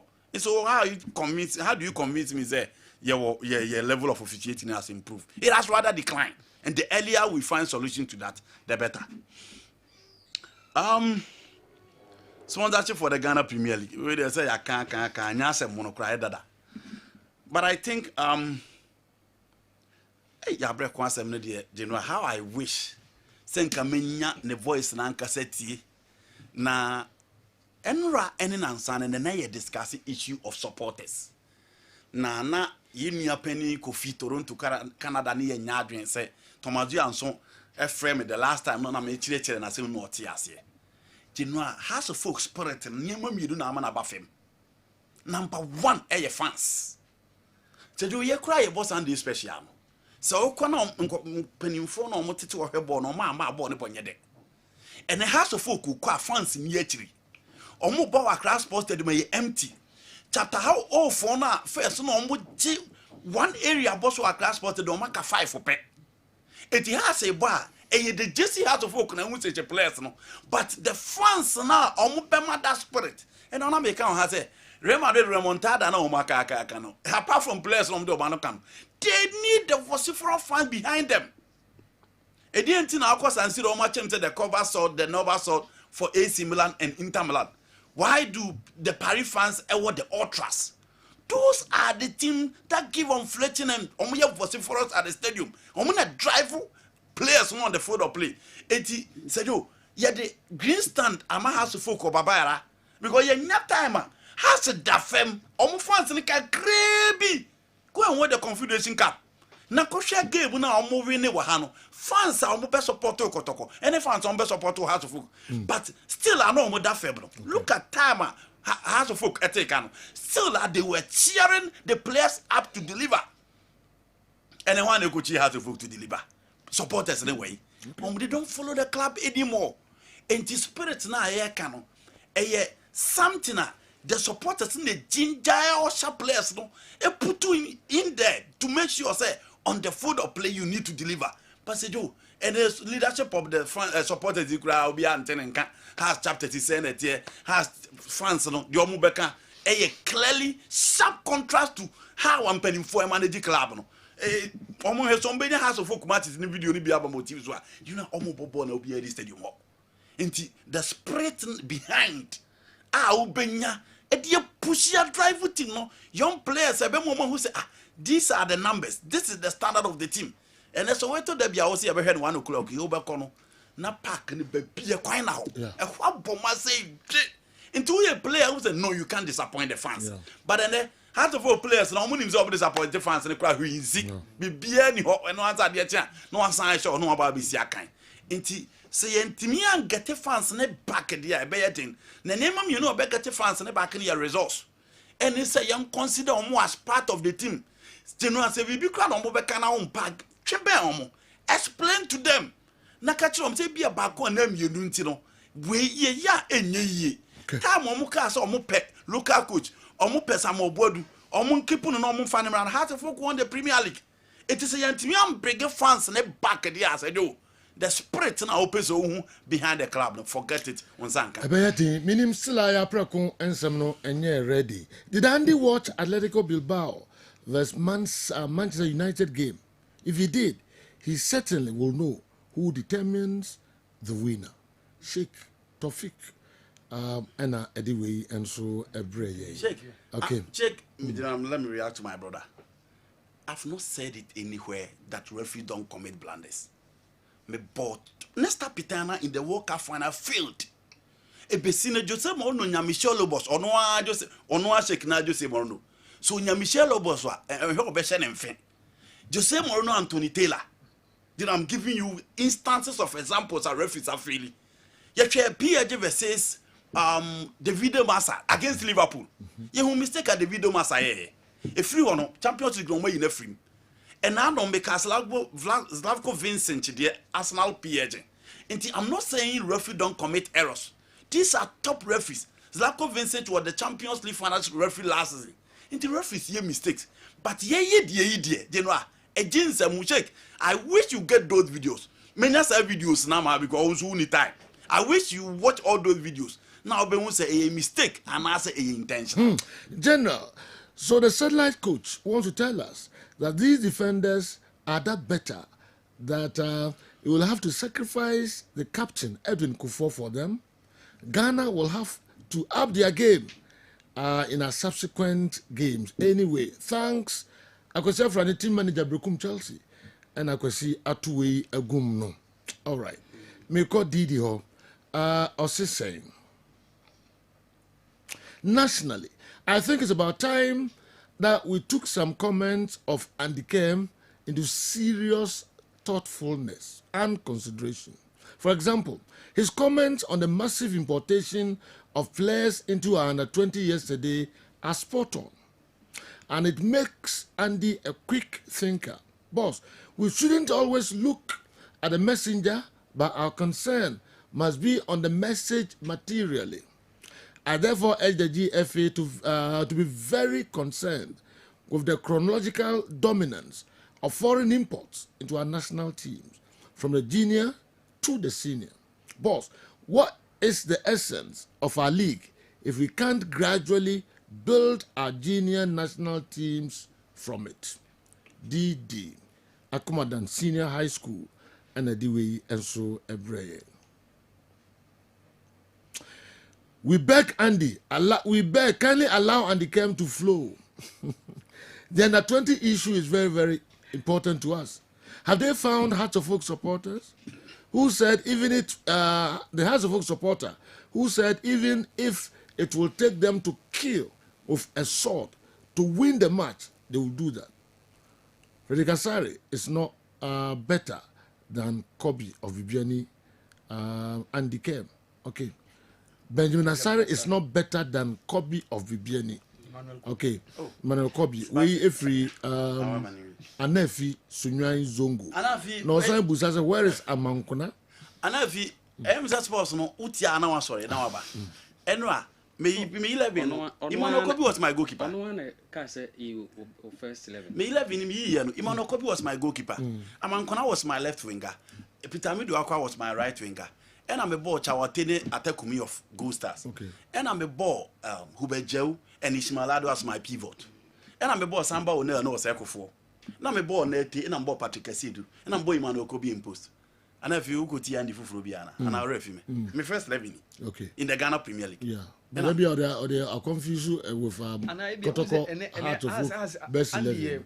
Combine 11. The combined 11 there, 7 Jamasare and Yamankona, Omokotoko,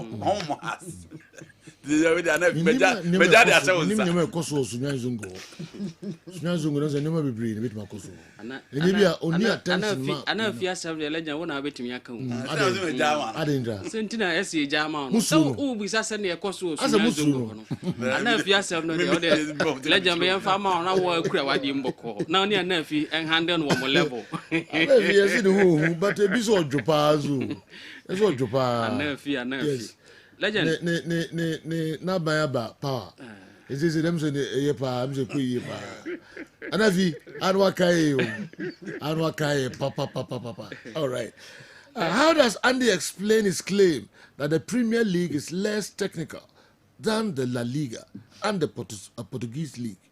Julian Caesar. Okay, Julian. You can say technical players. Portugal and Spain, we are ahead of the Premier League. Players are the ball more, and until a Ibreno. Our player is under 20, you know. Aziz. You know, Aziz, Fata Wichaku, who will be a fire. Easily, he was able to integrate into the Premier League. Yeah. But Aziz, born now, Bono, Okola Masia, bet 10,000 was our bono.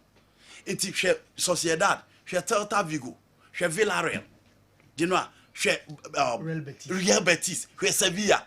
Sabo na wo je no twa ho pass ball no bi ba wo confidence to play no easily. The technical quality of individual players. The French league is for skills and physique. The Premier League is for pace and power and physicality. The Italian Serie A is for tactical awareness and physicality. The Spanish La Liga is for technical skills of players. It's purely the skill set of players. Okay. You know. Now, opposite chipin be legend. Once a president comment no make you know, Anna Andy make a reference to referee no, and as officiating. Yemfa data na yemfa ndi nkomo kakra. Okay. So yebetima make BB out of it. Okay. So what my way before 11-3. Legend I know they are crowd away there just seconds. Seconds. Legend ma push BB my name say MCR for answer etimi akadea. Who 2023-2024 as at Monday 29. Now, there were 3 outstanding games. There about 258 games. Okay. Home wins 147. Away wins 42. And now there were drawn games of 69. Now, over this particular season, as at Monday 29, there about 261 games. There's any outstanding game. Home wins 142. Away wins 42. And drawn games 73. So far away wins and the analysis. Or compare this season to last season. 46 away wins this season. As against last season, 42 away wins. So now your board do Monday 29 say. So a Kobanesa, obet me at the AB account say officiating referees above homewooding. Because away teams, you know, and I say, oh, more away wins, meaning say referee. Improve. Okay. That is the reason why teams, you know, acquire away or winning. Okay. So based on data, I think it might be the issue here. Be a president. It make it. Yes. So running away from the fact say games need be why a referee need be himself. That one is a fact. Where they are obenya games bisa. But yem fe no nyina so nka say omo performance nyina ye bad. Exactly. To you shoot data there they are analysis or compare just two seasons in one there. Friends say EPL now call La Liga the other games no. Referee bit my just say but passa. So what?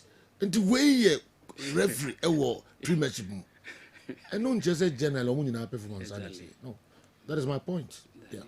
It would the data supported here. Yeah, away games win, no. Away games win. That's all on the point. How does it connect to the performance of referees? No, ultimately, funny na near my baby contribute to teams no performance. A bit to me, I factor. Our poor game. And a true referee so your part because a referee no. Referee ne ko gyina mu na ontimi obi wo kra game no nimudi o ba ko duro na obetimi gyina mu na home team be lose we make sure so am na lose no that alone nko akra na wo hwepɛ the data because this season 46 away wins so far as against last season as at Monday 29 na 42 away wins meaning say yetimi up no by 4 away wins it is so just 2 seasons don't ko data ne didn't come I think say President Kett is not far from right. Say, okay, say your officiating no improve, but there's more. For Hearts of Folk to visit Ni Ayibonte alone ahead of the super class tells us that no matter how weak our Kotoko and Hearts of Folk are, their encounters are still big, and it matters to both sides. Okay, Kingsley Nediweyaba. Exactly. So Hearts of Folk Nikoto game we Ombako Ni Ayibonte. Na ye gun some way. And they say, omone kotoko any ordinary game. So 2 teams in a week is saying, said they ben a dash said dear ben. Hi, there be Adentina before kotoko nkwa.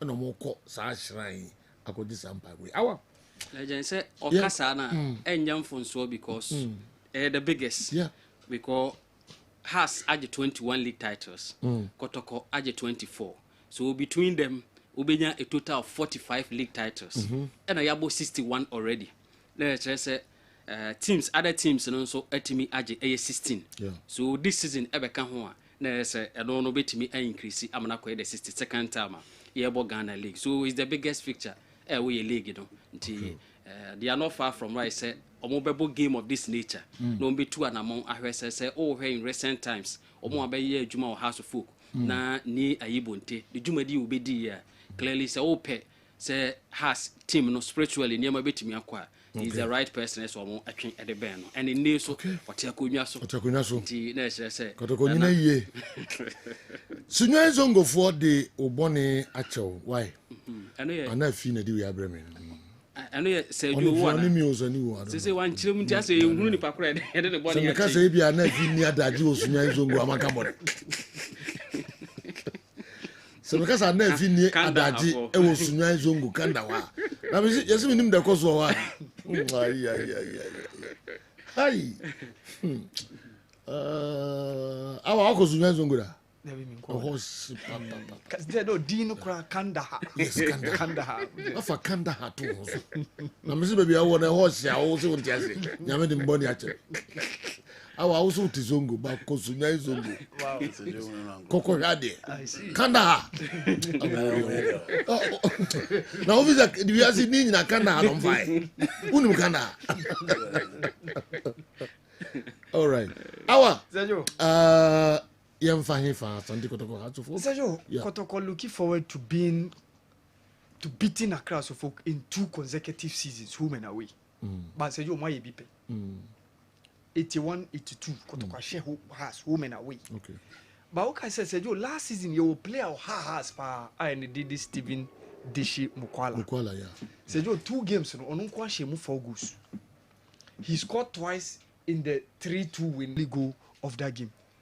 So Sergio, Sekotoko Timisha Hasa, nature so omo equally the record of what they did in 81 and 82. Okay. Sergio, Niama nwanwa kakra ne say the even mighty 64 battalions no Sergio, omo Timisha Kotoko in a 2 consecutive seasons. Even 99 Sergio omo share has 1-0 ewo ha. Edmond Copson, omo share Kotoko 2-0 ewo Accra no. The next game I call Kotoko and has 4-0 no. Sergio in the second leg on one team I share Kotoko. Because after 3 wins no moya the next game it ended in a 1-1 draw ni Shmelado share Emma Baba idi take no. Yeah. And Sergio this was a mighty House of Folk team. So this Kotoko team as Sergio a less fancy could be on their way to doing double seasons. And 10 like when it happened in 1981, Sergio Ponko D Echo share House of Folk, second leg 2-0, Mohamed Tule Eshe Ongo and George Kennedy Eshe the second goal no Emma Kumasa Sante Kotoko. And of course in 82, Samampe ended that game, ended that goal, Emma House of Folk, former Kotoko goalkeeper. But in that day, Sergio PMK Kusi, Opoko free Opokunti, and the second leg, Kotoko defeated them by 2-0. Okay. So we're looking forward to doing so this time around after beating them double last season. So I'm to sure Mochina said you and also better a double. Okay.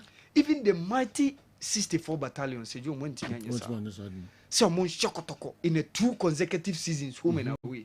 Said you Kotoko could be on their way. And the Kobana side bear 5 on the bounce because of what the Casa Shomo the Democracy Cup no. After beating them home and away last season, almost Shomu Democracy Cup and almost Shomu in the first leg. Sergio, they are looking forward to doing so. Okay. Ochina, Kotoko betimi ashe hasana. Well, a very, very difficult question. Very difficult question. Enter many Dr. Ike and so ebe uremna starts no the obia on also the brain na yashe medin komo kakra me ko Benjamin Dental clinic na many omo edin komojo. My youngest comment will not be tolerated by any rival team across the world, and Andy knows it. But my man King Zuba has started it. We are not doing politics, but per what the sports minister, the regional minister, and Zuba are doing for us, most of us will join. Believe me.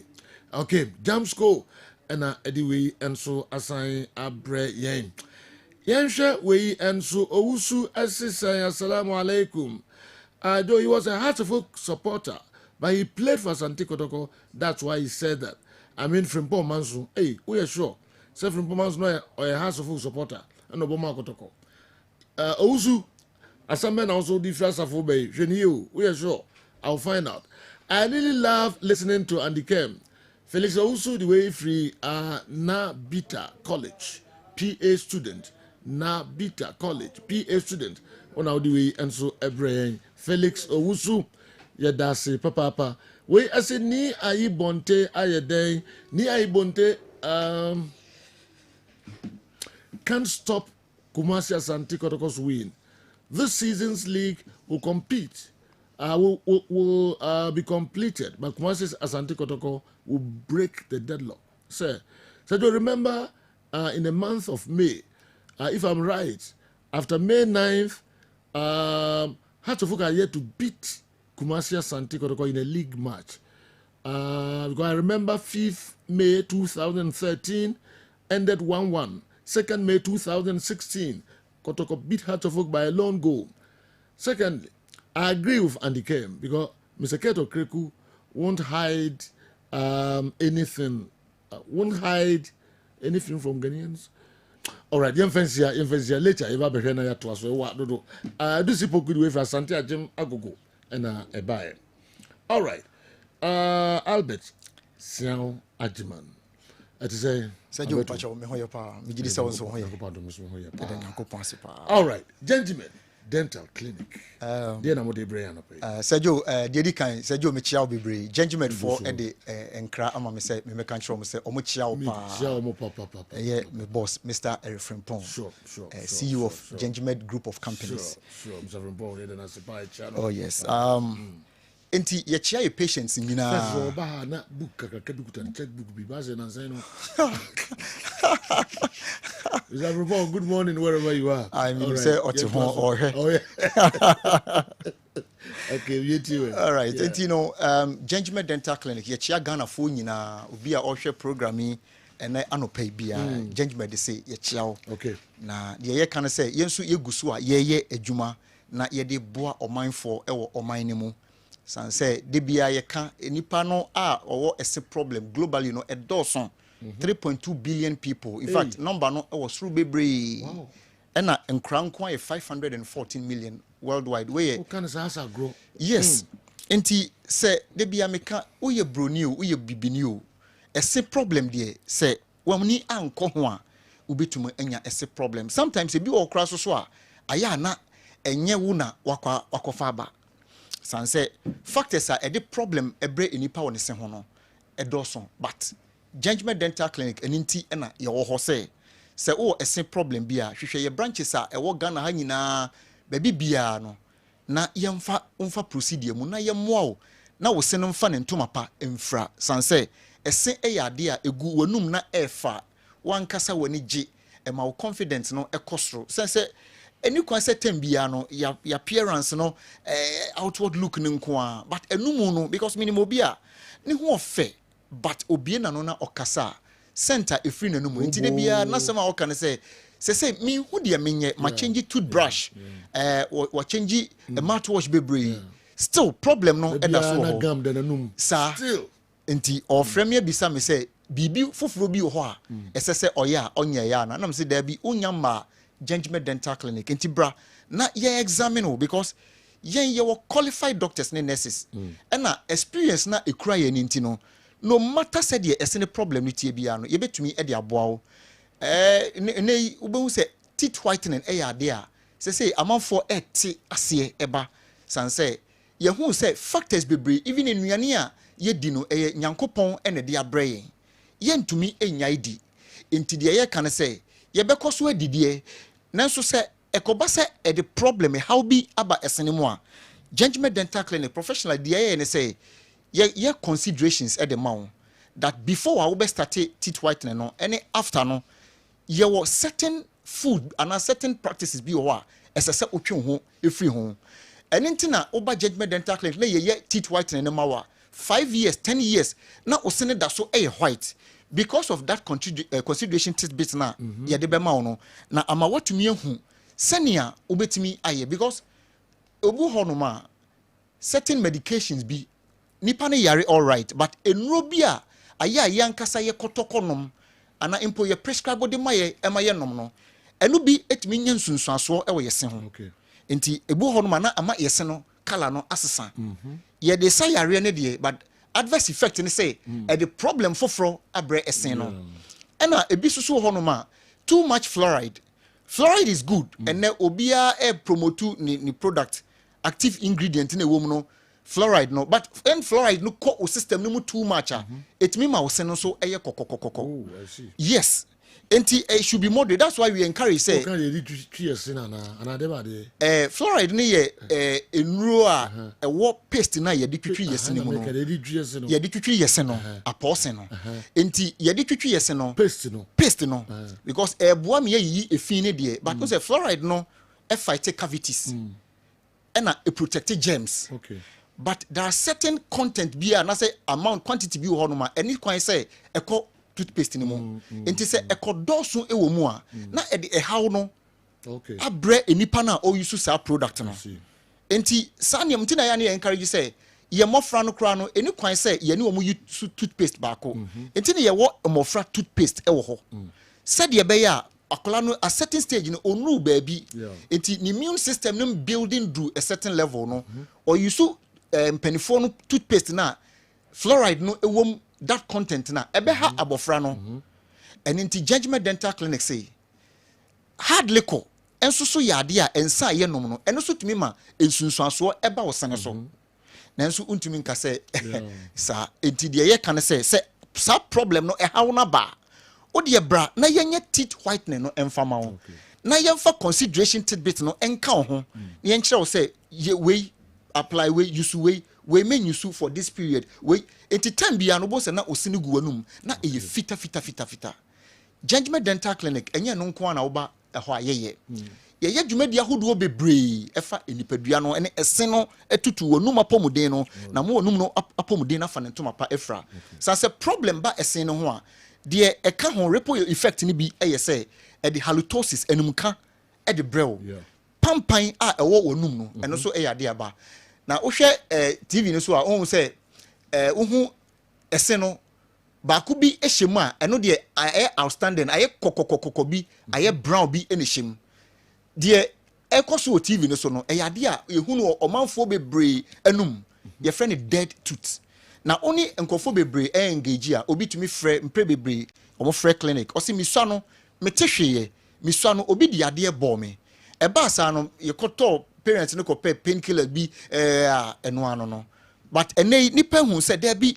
ma wani mra wo ho so na siesie wonum ma wonum no so enye kama entumi mfa mawo na watimi akonipam a express wo ho freely enti eba ne sa no a na pop no a ehye esinimu no a blast na a piti egu esinimu afa moja na because of trauma na wunya ye nti no moja no adem se no o kasa onipa mu a na usisi utrase na ase eye o ferry bra Judgment Dental Clinic ye Kumase Bantama Abepo Junction enipa bebre na ehwe Kessben television yi na no pay ebi so etie no program no so yenim se social media handles no nyina so enkrofo ehwe me the numbers no ebetu dwa wa wotie me radio no so no but wa wo hwe TV no so no numbers no display enti bomodi a pick numbers no na frɛ yen bra yaso ye na yemfa procedure mu esena ayesa no ye beye ho adwuma se ewo se ye RCT the friend root canal therapy na ye beye ye ka root canal therapy na che se ye yiyi emu dead pop no nyina na ye de artificial one no ni ya place no ezo another picture na da so no on say we eseno especially molar ones no dodomu de no any incisors na wani mu nyina no eseno aye dead tooth eseno awu eseno asai obi hono man eseno nya nu this stage into a relaxing but once I start no kai hu say nipa ne sen ayese no enye say efitin ya na ne sen no ebedu say a gradual process it take time enti say what dey na start one hu say o sen no color be abem because esen ideally e was say white and now off white any other color bia e kire say o sen no dead tooth enti say o sen enye white et say paper ya edam animu and I say on a senior one chain on the molar ones no dodom seno enti baako no ye white but we no asay enti say a seno koye off white problem be anim but e koye te say brown eche say cavities no emu no na edidi ntokro no mu saa asay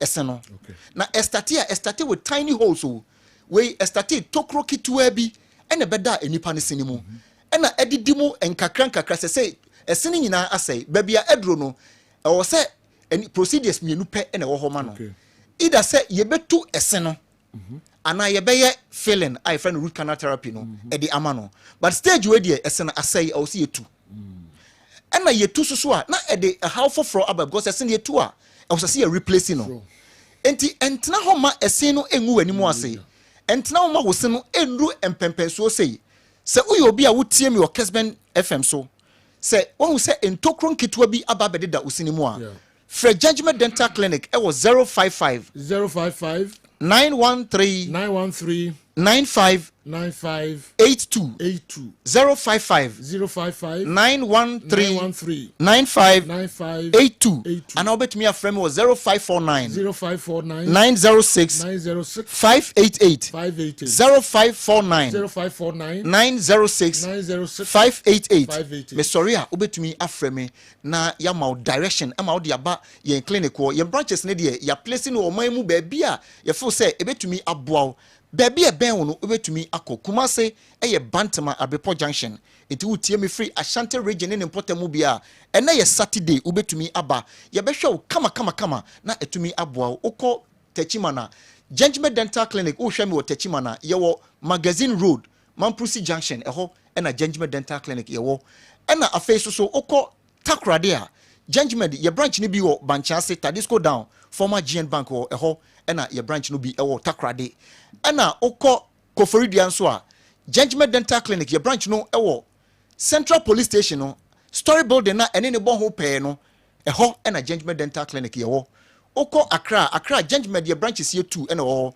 ye wo Nungwa main lorry station wa ena ye wo Dome Kwabenya Atomic Down roundabout Judgment Dental Clinic ye branch no bi ewo wo hwɛ me wo Volta region ne Mpotemu a aflao ye wo High Street ne so Eco Bank building ni mu ye ni GC Bank ena ye opposite ewo aflao na temale so eye Tushigu ye ne Central Post Office no ena eye nhwani mu enti pick numbers ne bi ne fa osene bra na yenye ho adwuma entna ho ma esene enru ensa empempenso because de bia meka say eseno the more na problem no eche no na ekọ nanim no na eka esese wo bo wo ho no na eno so eye kese do ye payment plan ye de ye say se sikasem na ye dadwene enti na wo de tiwa o de ene Saturday famofra no bra ye mofra no bebre wo sa problem no because nkwala ne bi ho a uko school ohumi go so a pampan a efri nanum ba no because parent need time eti anopa na ye nyina ya story a ye bufa so ye kwa adwuma no akra ne kwa no the paste na nanum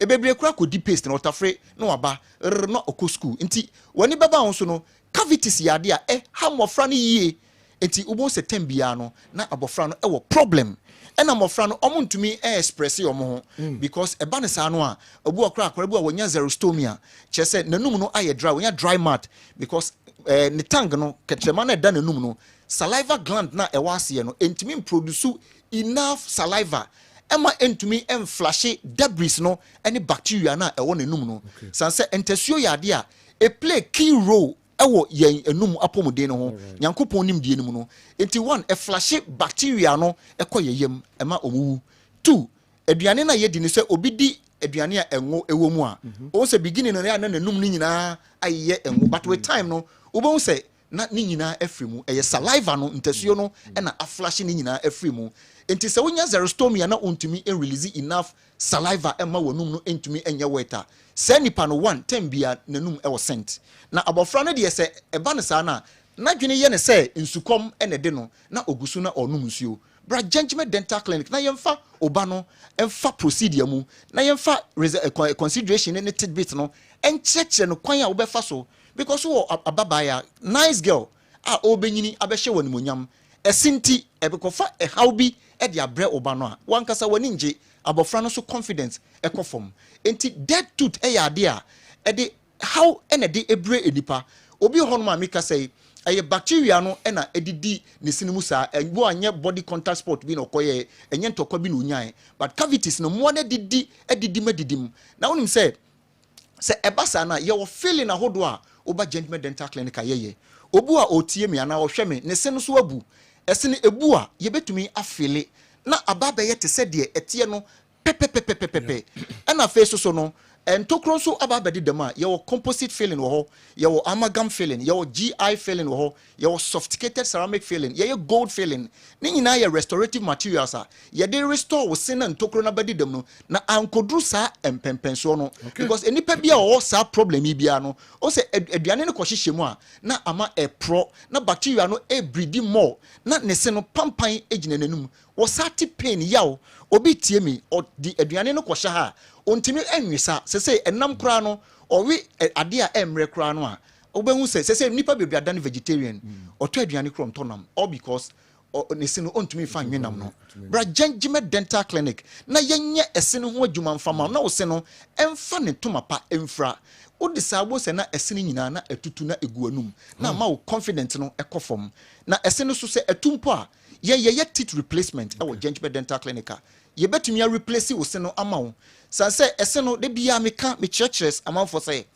ese obi a ne se 4 5 etu e wanenum no ba ko ne di kan etu ye but with time no na dia subsequent ones ni nyina na eno so etutu sanse pressure na ekọ opposing one no so no ema ono so wo ho ana aye mobile because e was say ese no tumi ebobo ho kama na etumi break it down enam ne aduane na ye di no na etumi aboa oba ye be hye ese no e di ama wo kama ye omo types bi a wo pe na wonim judgment dental clinic ya na bu ho no ma ne se na tu na dwene ye ne say de yen ye be hye ama no no e be ma adescala wo ma e be dem different eni nti odwene ho da bi yen ye hwe o se ne color no original one no ene ye de aye the replacement one na ye shama no ye no the amount nti A1 a A1 A2 a A2 ye behwe nti ye behwe no na colors ni nyina eye pepepepepe a unhu difference bia ewom a how bia eni achiri oba gentleman dental clinic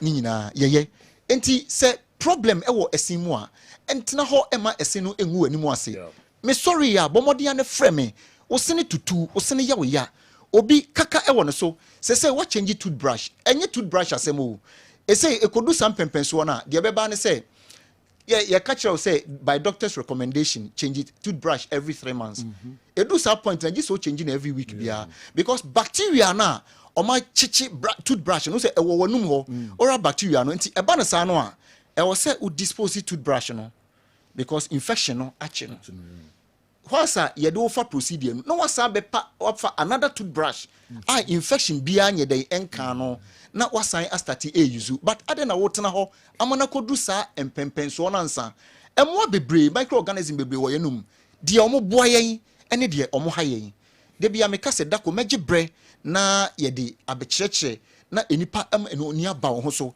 enti ma woni mra wo so nenim de adoso ene ejire ni usim kra yetumi pai ejire etum ena ejire wo usim na wo pese ye close na ni nyina wo ba judgment de yes ye share braces auto no so ewo ho braces no on say enipa bebre ewo ese problem wo kwa ne se no enyini no na ebi epiepie ewo nchenchen ono ankasa kura odidi na kwa hwe nanimu a na ase de bia sa nipa no waye etimi cause depression because of say nipa e isolate omo ho fi no bra na yentutu de ewo nchenchen ni nyina ene bi on so a achiachia ana aye overjet de friend no sibo glass no ni nyina eba ne sa na ha adwen case bi ewo yen branch baako a a lady baako adu na ware mfie so but ne se no the lady is very good according to report aminyan but be me bia ba esininti na okọ sika so ni ho enti ne wofa ene be hu gentleman dental clinic ewo one of our sister branches na na ye procedure na de man no that day no lady no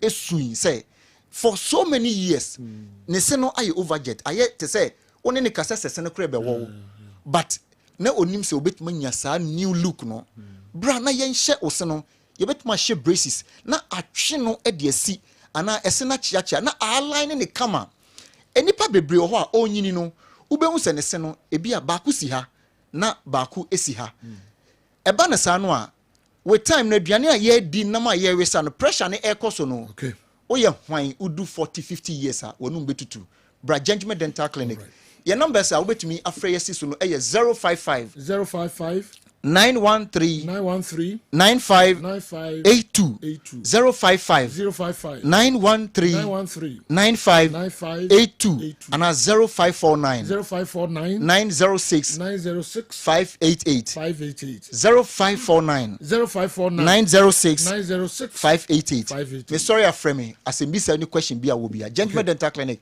yɛdam ase paa yes you better say mon friend numbers no na mon gentleman for any enkomo ɛsen we nipa animonyam kɛseɛ papa memfa ɛsen ani agro emra so sɛ Dr. Ike betra se na starter ɛwɔ Hatchfolk ni Kumasi Asante Kotoko game no nyinaa no ɔde ɛbrɛyɛn ɛnɛ nso nyame yad mochna bibiani Gold Stars ɛne Karela ɛwɔ dance park Young Apostles ɛbɛtra fi atwa Basake Holy Stars Dreams FC ɔmo ɛne nsuatraman game no yɛnim sɛ 3 points no ebeko Dreams FC home. Heart of Lions omone Summertex na Asia ewofie Aduana Stars betra doma hinkro na omone Brekum Chelsea de atai so Bechem United ni Legon Cities na ebebo Nations ebetra Dr. Kwame Chei Sports Complex ewo Abrankese na omone Accra Lions enso Asia na fi Hatchfolk ene Kumasi Asante Kotoko Accra Sports Stadium. Dr. Ike Atrasi, General, I would like Sheikh to pinpoint the mistakes the referee did during the Bilbao Man U game. The penalty call by the referee was spot on, same as the red card he issued, so he shouldn't use that game as a yardstick. He's been in the game for long, so I expect him to know the rules. Rudy, Edway from New Jersey, na abre America mem no ha Tofik wodia nti message no kole America no be yi ano Sheikh Tofik Brekum Chelsea team owner president the message we are Bremen. I say good morning sir. I've been monitoring your show this morning and I must be honest, it's not worth investing in Ghana football, especially for some of us without any sponsors as compared to Mediema and Bibiani Gold Stars, just to mention a few. The sad part is that call-ups to our national teams are also monopolized by a certain cartel. Message we mrene ni mesenka Abuja for shame kakra edi yan. I'm sorry the best fridge. The best fridge. Wasen ko yi. Yes, odi efu ba ha no fridge no boso be 10. Uno me fridge. Hospital on say e tie o fridge bebre o. Okay. Martin. Enti Brekum Chelsea team owner Asma Oka eno Amofa Dwantoa Bernard Amofa Dwantoa chairman. I must be honest, it's not worth investing in Ghana football, especially for some of us without any sponsors as compared to Mediema and Bibiani Gold Stars, just to mention a few. The sad part is that call-ups to our national teams are also monopolized by a certain cartel. Onyeska mfanye ni team wa. Onwa yini bottom sika yeni team na call-ups enso na ya sideline omo na cartel bi na collapse no enso ekoma omo Bernard asmode atu edwa no legend, there's something we need to look at. Repom we intro to na fibra emre no sa within the week Gabriel Pokuware made a comment on Kessben TV on Samba O'Neil and I totally agree with him. And why and how should some of the media make those comments without backing it with any facts? Please, can we listen to what he said?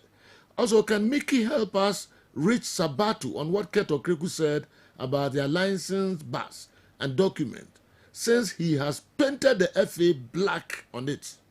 Lastly, my Hatchfolk are still doing things in an archaic way, and I would love it if they lose tomorrow for them to know football has really changed from those things. Ababio Michael at UK and okay can we legend empire now who saw more by Real Madrid Echo game no more na captain Afro statue no the omo flag Echo box statue there and they enya kick by Ghana by Ghana na tradition there and they are kick. All right, mommy too. I'm going to answer them and I'm out America Bahaya kakra. I didn't say or the repem the I'm so one team message no the buy no. Also in fancy free gym, in the chef free gym. I may add more at a later date.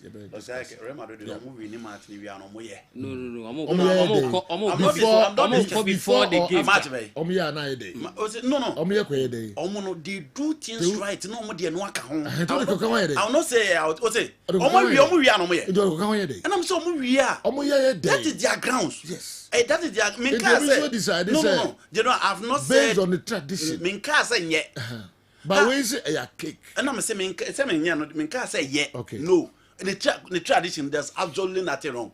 But they sign quality players, pay them well, go for a good coach. No matter no. And son, how they no account for luck be. No team new players. Now we show mu ye ne baby basa. Now the coach line so I don't know. Maybe omukogun some call relegation. It do things right. I'm not saying say I'll kick that. No, that is our tradition. That is no you. Will be a Sunday message back. Oh, so okay. Kick. I mean, no go something. They be no go come once.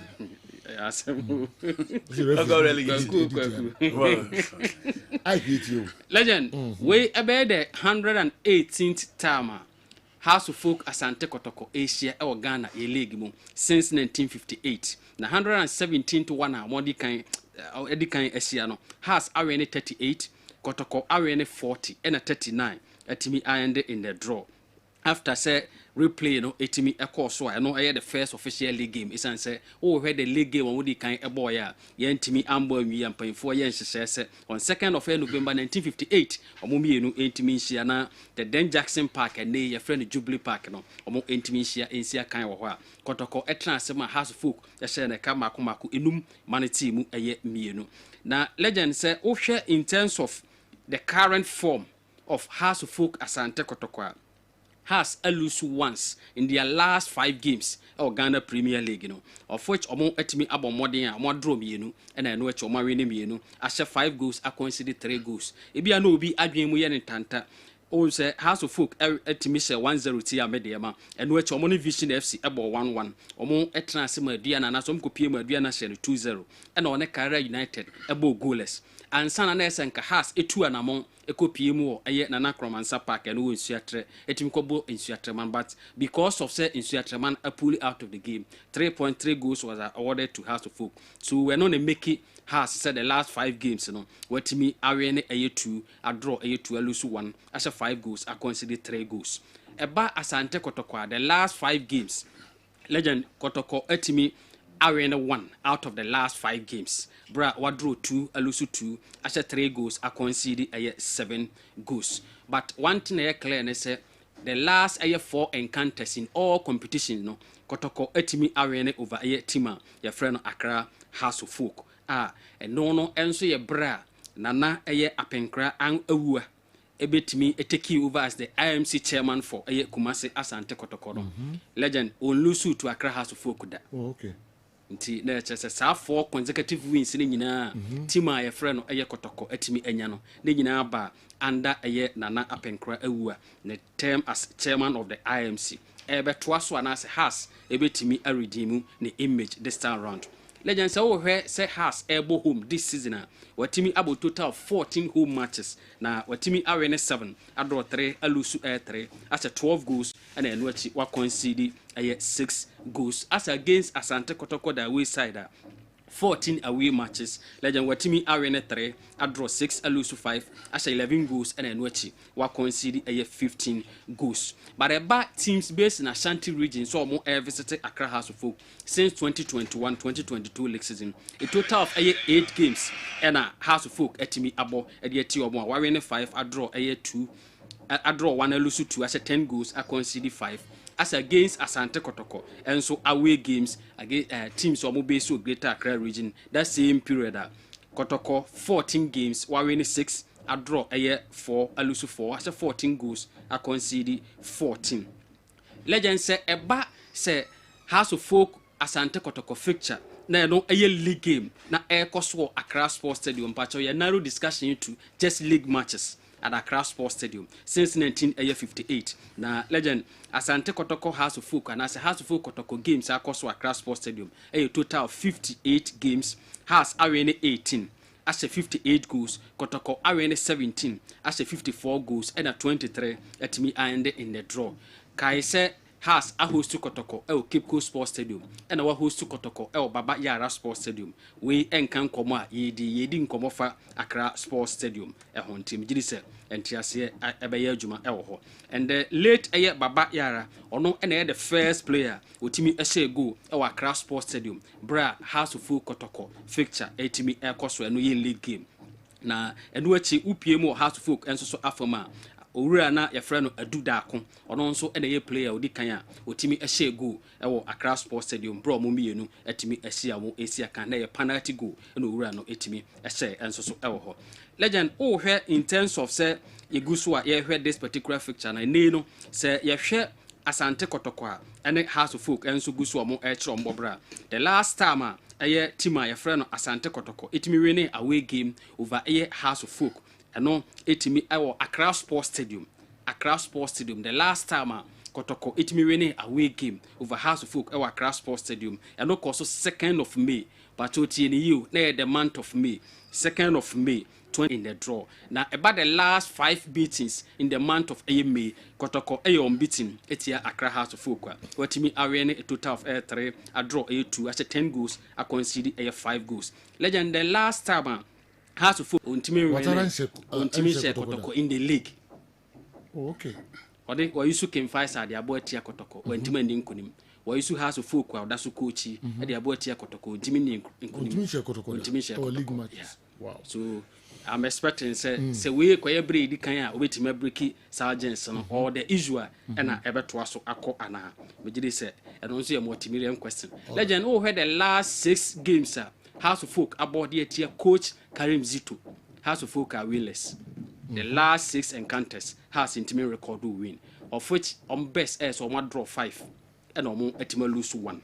Okay. And so now legend where Accra Sports Stadium senior what 2025 na year no end with 5 no where the last AF games or more etimi aboa in 1965 and 2-2 and which 1975 has 1-0 and which 1985 no more education 84 so game bia entimi anko so Accra Sports Stadium 1995 on so no more education on 22nd of November 1994 game bia no anko so 95 or Accra Sports Stadium 2005 and they 1-1 there no a CAF Confederation game at Accra Sports Stadium and at 2015 so until 2015 the team Asante Kotoko intimate record to win over House of Folk in the year ending with 5. Okay. So Kotoko Edin Kunim 2-1 over House of Folk. Legend ye game no Kotoko has a protest editia Kotoko. Emma ruling nearby and yet me ruling in favor of a team House of Folk emanate Edin Kunim by Kotoko echo for review. Review no and a Kotoko ruling the science by and a call in favor of a Kotoko. Ya restore more points no at the MO. So has a no has and a call or a protest. Yeah. Okay. And a protest no by in favor of House of Folk and a Kotoko so appeal decision no. Emma employing for a rule in favor of a Asante Kotoko. So I don't acquire breed kanya Kotoko and so Timmy record win over a House of Folk in the year ending with a 5. So 2025 legend omuhwan ene betimi adi enkudim. Na legend Kotoko last home game was against team Aduana FC. Na Aduana be league from 2009-2010 league season. Kotoko Montia Aduana FC. Emman next away fixture against Accra House of Folk on concede goal. Asense Kabium. Legend Message Kotoko etoren safre Aduana on the home grounds. No any boy here. Yeah. Na Kotoko ekwa away the next fixture. No any team House of Folk and ekoba. Yeah. Kotoko kwa on concede goal. Ono so on draw. Mpachane. Ono so on draw okobi okudin kunim. I see. So previous tour edikan asino. Baako etimi esi in the 2010-2011 league season. Bra Made 21 Kotoko ɛhyɛ aduana 3-0. Then on Monday 22 Kotoko ɛkɔhyɛ House of Folk 2-0. So ɔbɔ aduana wie na ne next away fixture ɔkɔhyɛ House of Folk 2-0. Legend free hɔ no ebi ansia until 2013-2014 league season. Monday 1 Kotoko hyɛ aduana 2-1. The next away fixture for Kotoko was against House of Folk on Monday 2 in 2013-2014 league season. But Choko no Koshe House of Folk 1-0. Oh, okay. So ube PM this particular season. Na Monday 29 Kotoko ashe Diana 1-0. Na the next away fixture against House of Folk. Legend based on this data. It means Kotoko Bekwa couldn't kunim over Accra House of Folk. Okay. It's an so nyabo Diana Nkwana the next fixture no against team House of Folk. Wow. Okwa okudim kunim. But against Great Olympics and can also be in favor of Great Olympics. Okay. But because Diana, yeah. That's a Olympics. Olympics, yeah, something different. Okay. But because against House of Folk, yeah, a call in favor of Kotoko. And having said the match date, it produced 2 goals. It's the 4th of May. Our Modi can Asia, legend they produce 2 goals. Ubia Fabako. Okay. This a Kotoko and Subo Diana, no, we no call has the next away game. No, Bedin Kunim, no, and Samsung conceded go.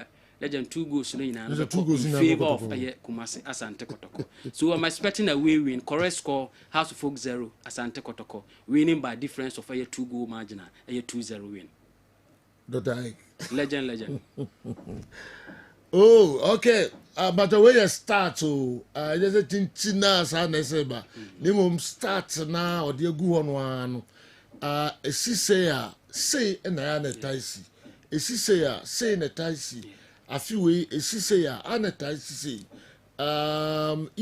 Ended with 5. Say, or the stars negua. And the last one are all cano. Kotoko after a Diana game. Some had to folk and a Kwakoba. Anna Kotoko concede. Nemuma 2 goals. Anna Legend Pachane. 2 goals. 2 goals. No, Kotoko Diana no. I had say 2 goals be piana 1 goal. 1 goal. Kotoko I win 2-0 but no I win 1-0. But the match date 4th of May. Okay, 4th May. May. And then we the second time Omumi Asia on 4th of May since 58 in the league. Okay. And previous one no produce 2 goals. I will be here for 1-1. Coincidentally, na House of Folk home game. Sanya we so acquire House of Folk home game now. Okay. So I'm expecting over 1.5 goals. I no be 2 goals. Okay.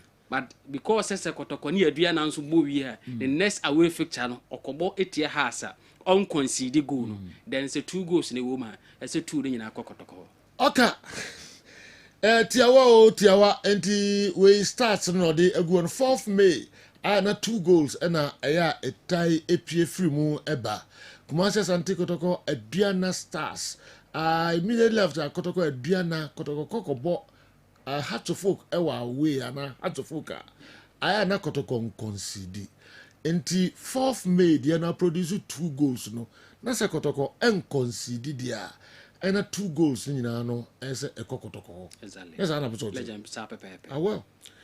Yem fanto me dim say amanfo dwa bi so ani ate but when the start no dey go wo dey amamo and chese tintina ba start na wo mu no and o dey abrel no akase manum na ye pegya ye mu Dr. Ike na di we nyina be go dey amayen yem fase manum no say wo bibia ka o dey be so na fe ya pegya ye mu say matches na e beba so no so and opesa wo ka ho asem bia and so akwanya ho with me de ato edwa bibiani Gold Stars ne Karela Young Apostles between atwan Baseke Holy Stars Dreams FC onyo 3 points awie omni nsu atreman no Heart of Lions ne Samatex Aduana ene Brekum Chelsea Bechem United ene Legon Cities Nations between Accra Lions ewo fie and Heart of Folk ene Asante Kotoko de no yede ato edwa no Coach Tanko ne Mediema omu enya 3 points ni nyina almost a vision 3-1.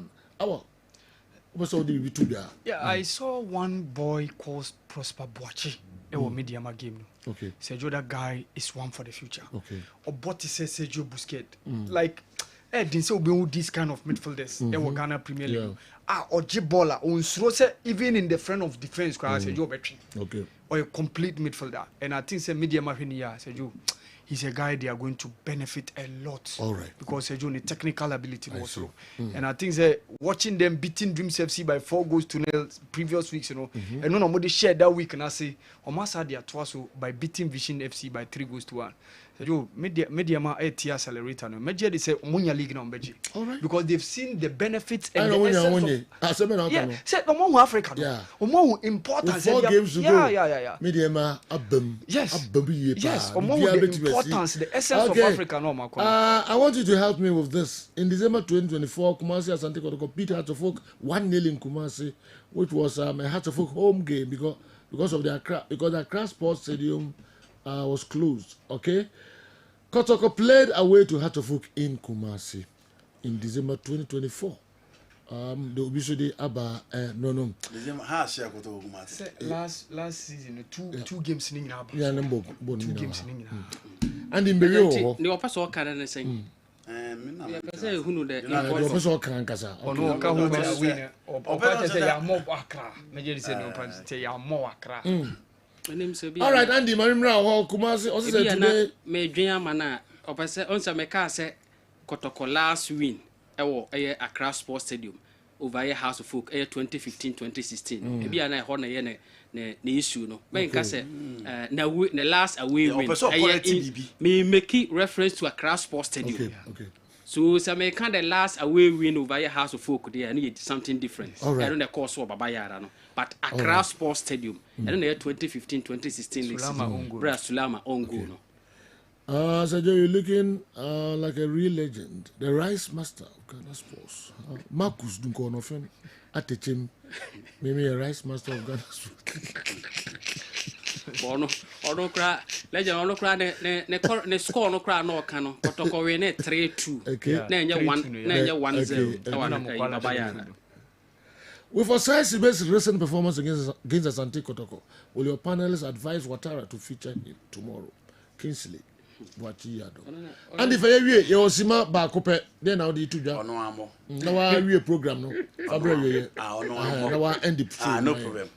Osai be na ambo. I was birthday back. Yeah, birthday Sergio. Strong fan pa Sergio or Germany. Richard Ofosuhene. Oh nice. Yeah, Richard Ofosuhene. And then the birthday. Richard Ofosuhene. Sergio Omfaushuni. Yeah, birthday any program no you also happy birthday. Why? I mean, sure, also ye or Germany and far and my show also ye pa enjoy the day. Yeah. Legend, Mr. Daniel Kwame Ousu Amponsa, or District Director of Health Services for Doma West.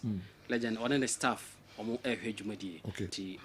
Yeah, we show you now. Also, we do birthday and out here. Legend me. Okay, you do birthday and out there. Andy, you show. Andy, me as well say to be at least. So when you experience what the Hearts of Folk Kotoko game. You know, I mean to make here an answer event so do quite often and then so yeah. Madame for Sandra Osa birthday or born in happy birthday. Buonim. Sandra Osa only do area program na happy birthday Sandra Osa.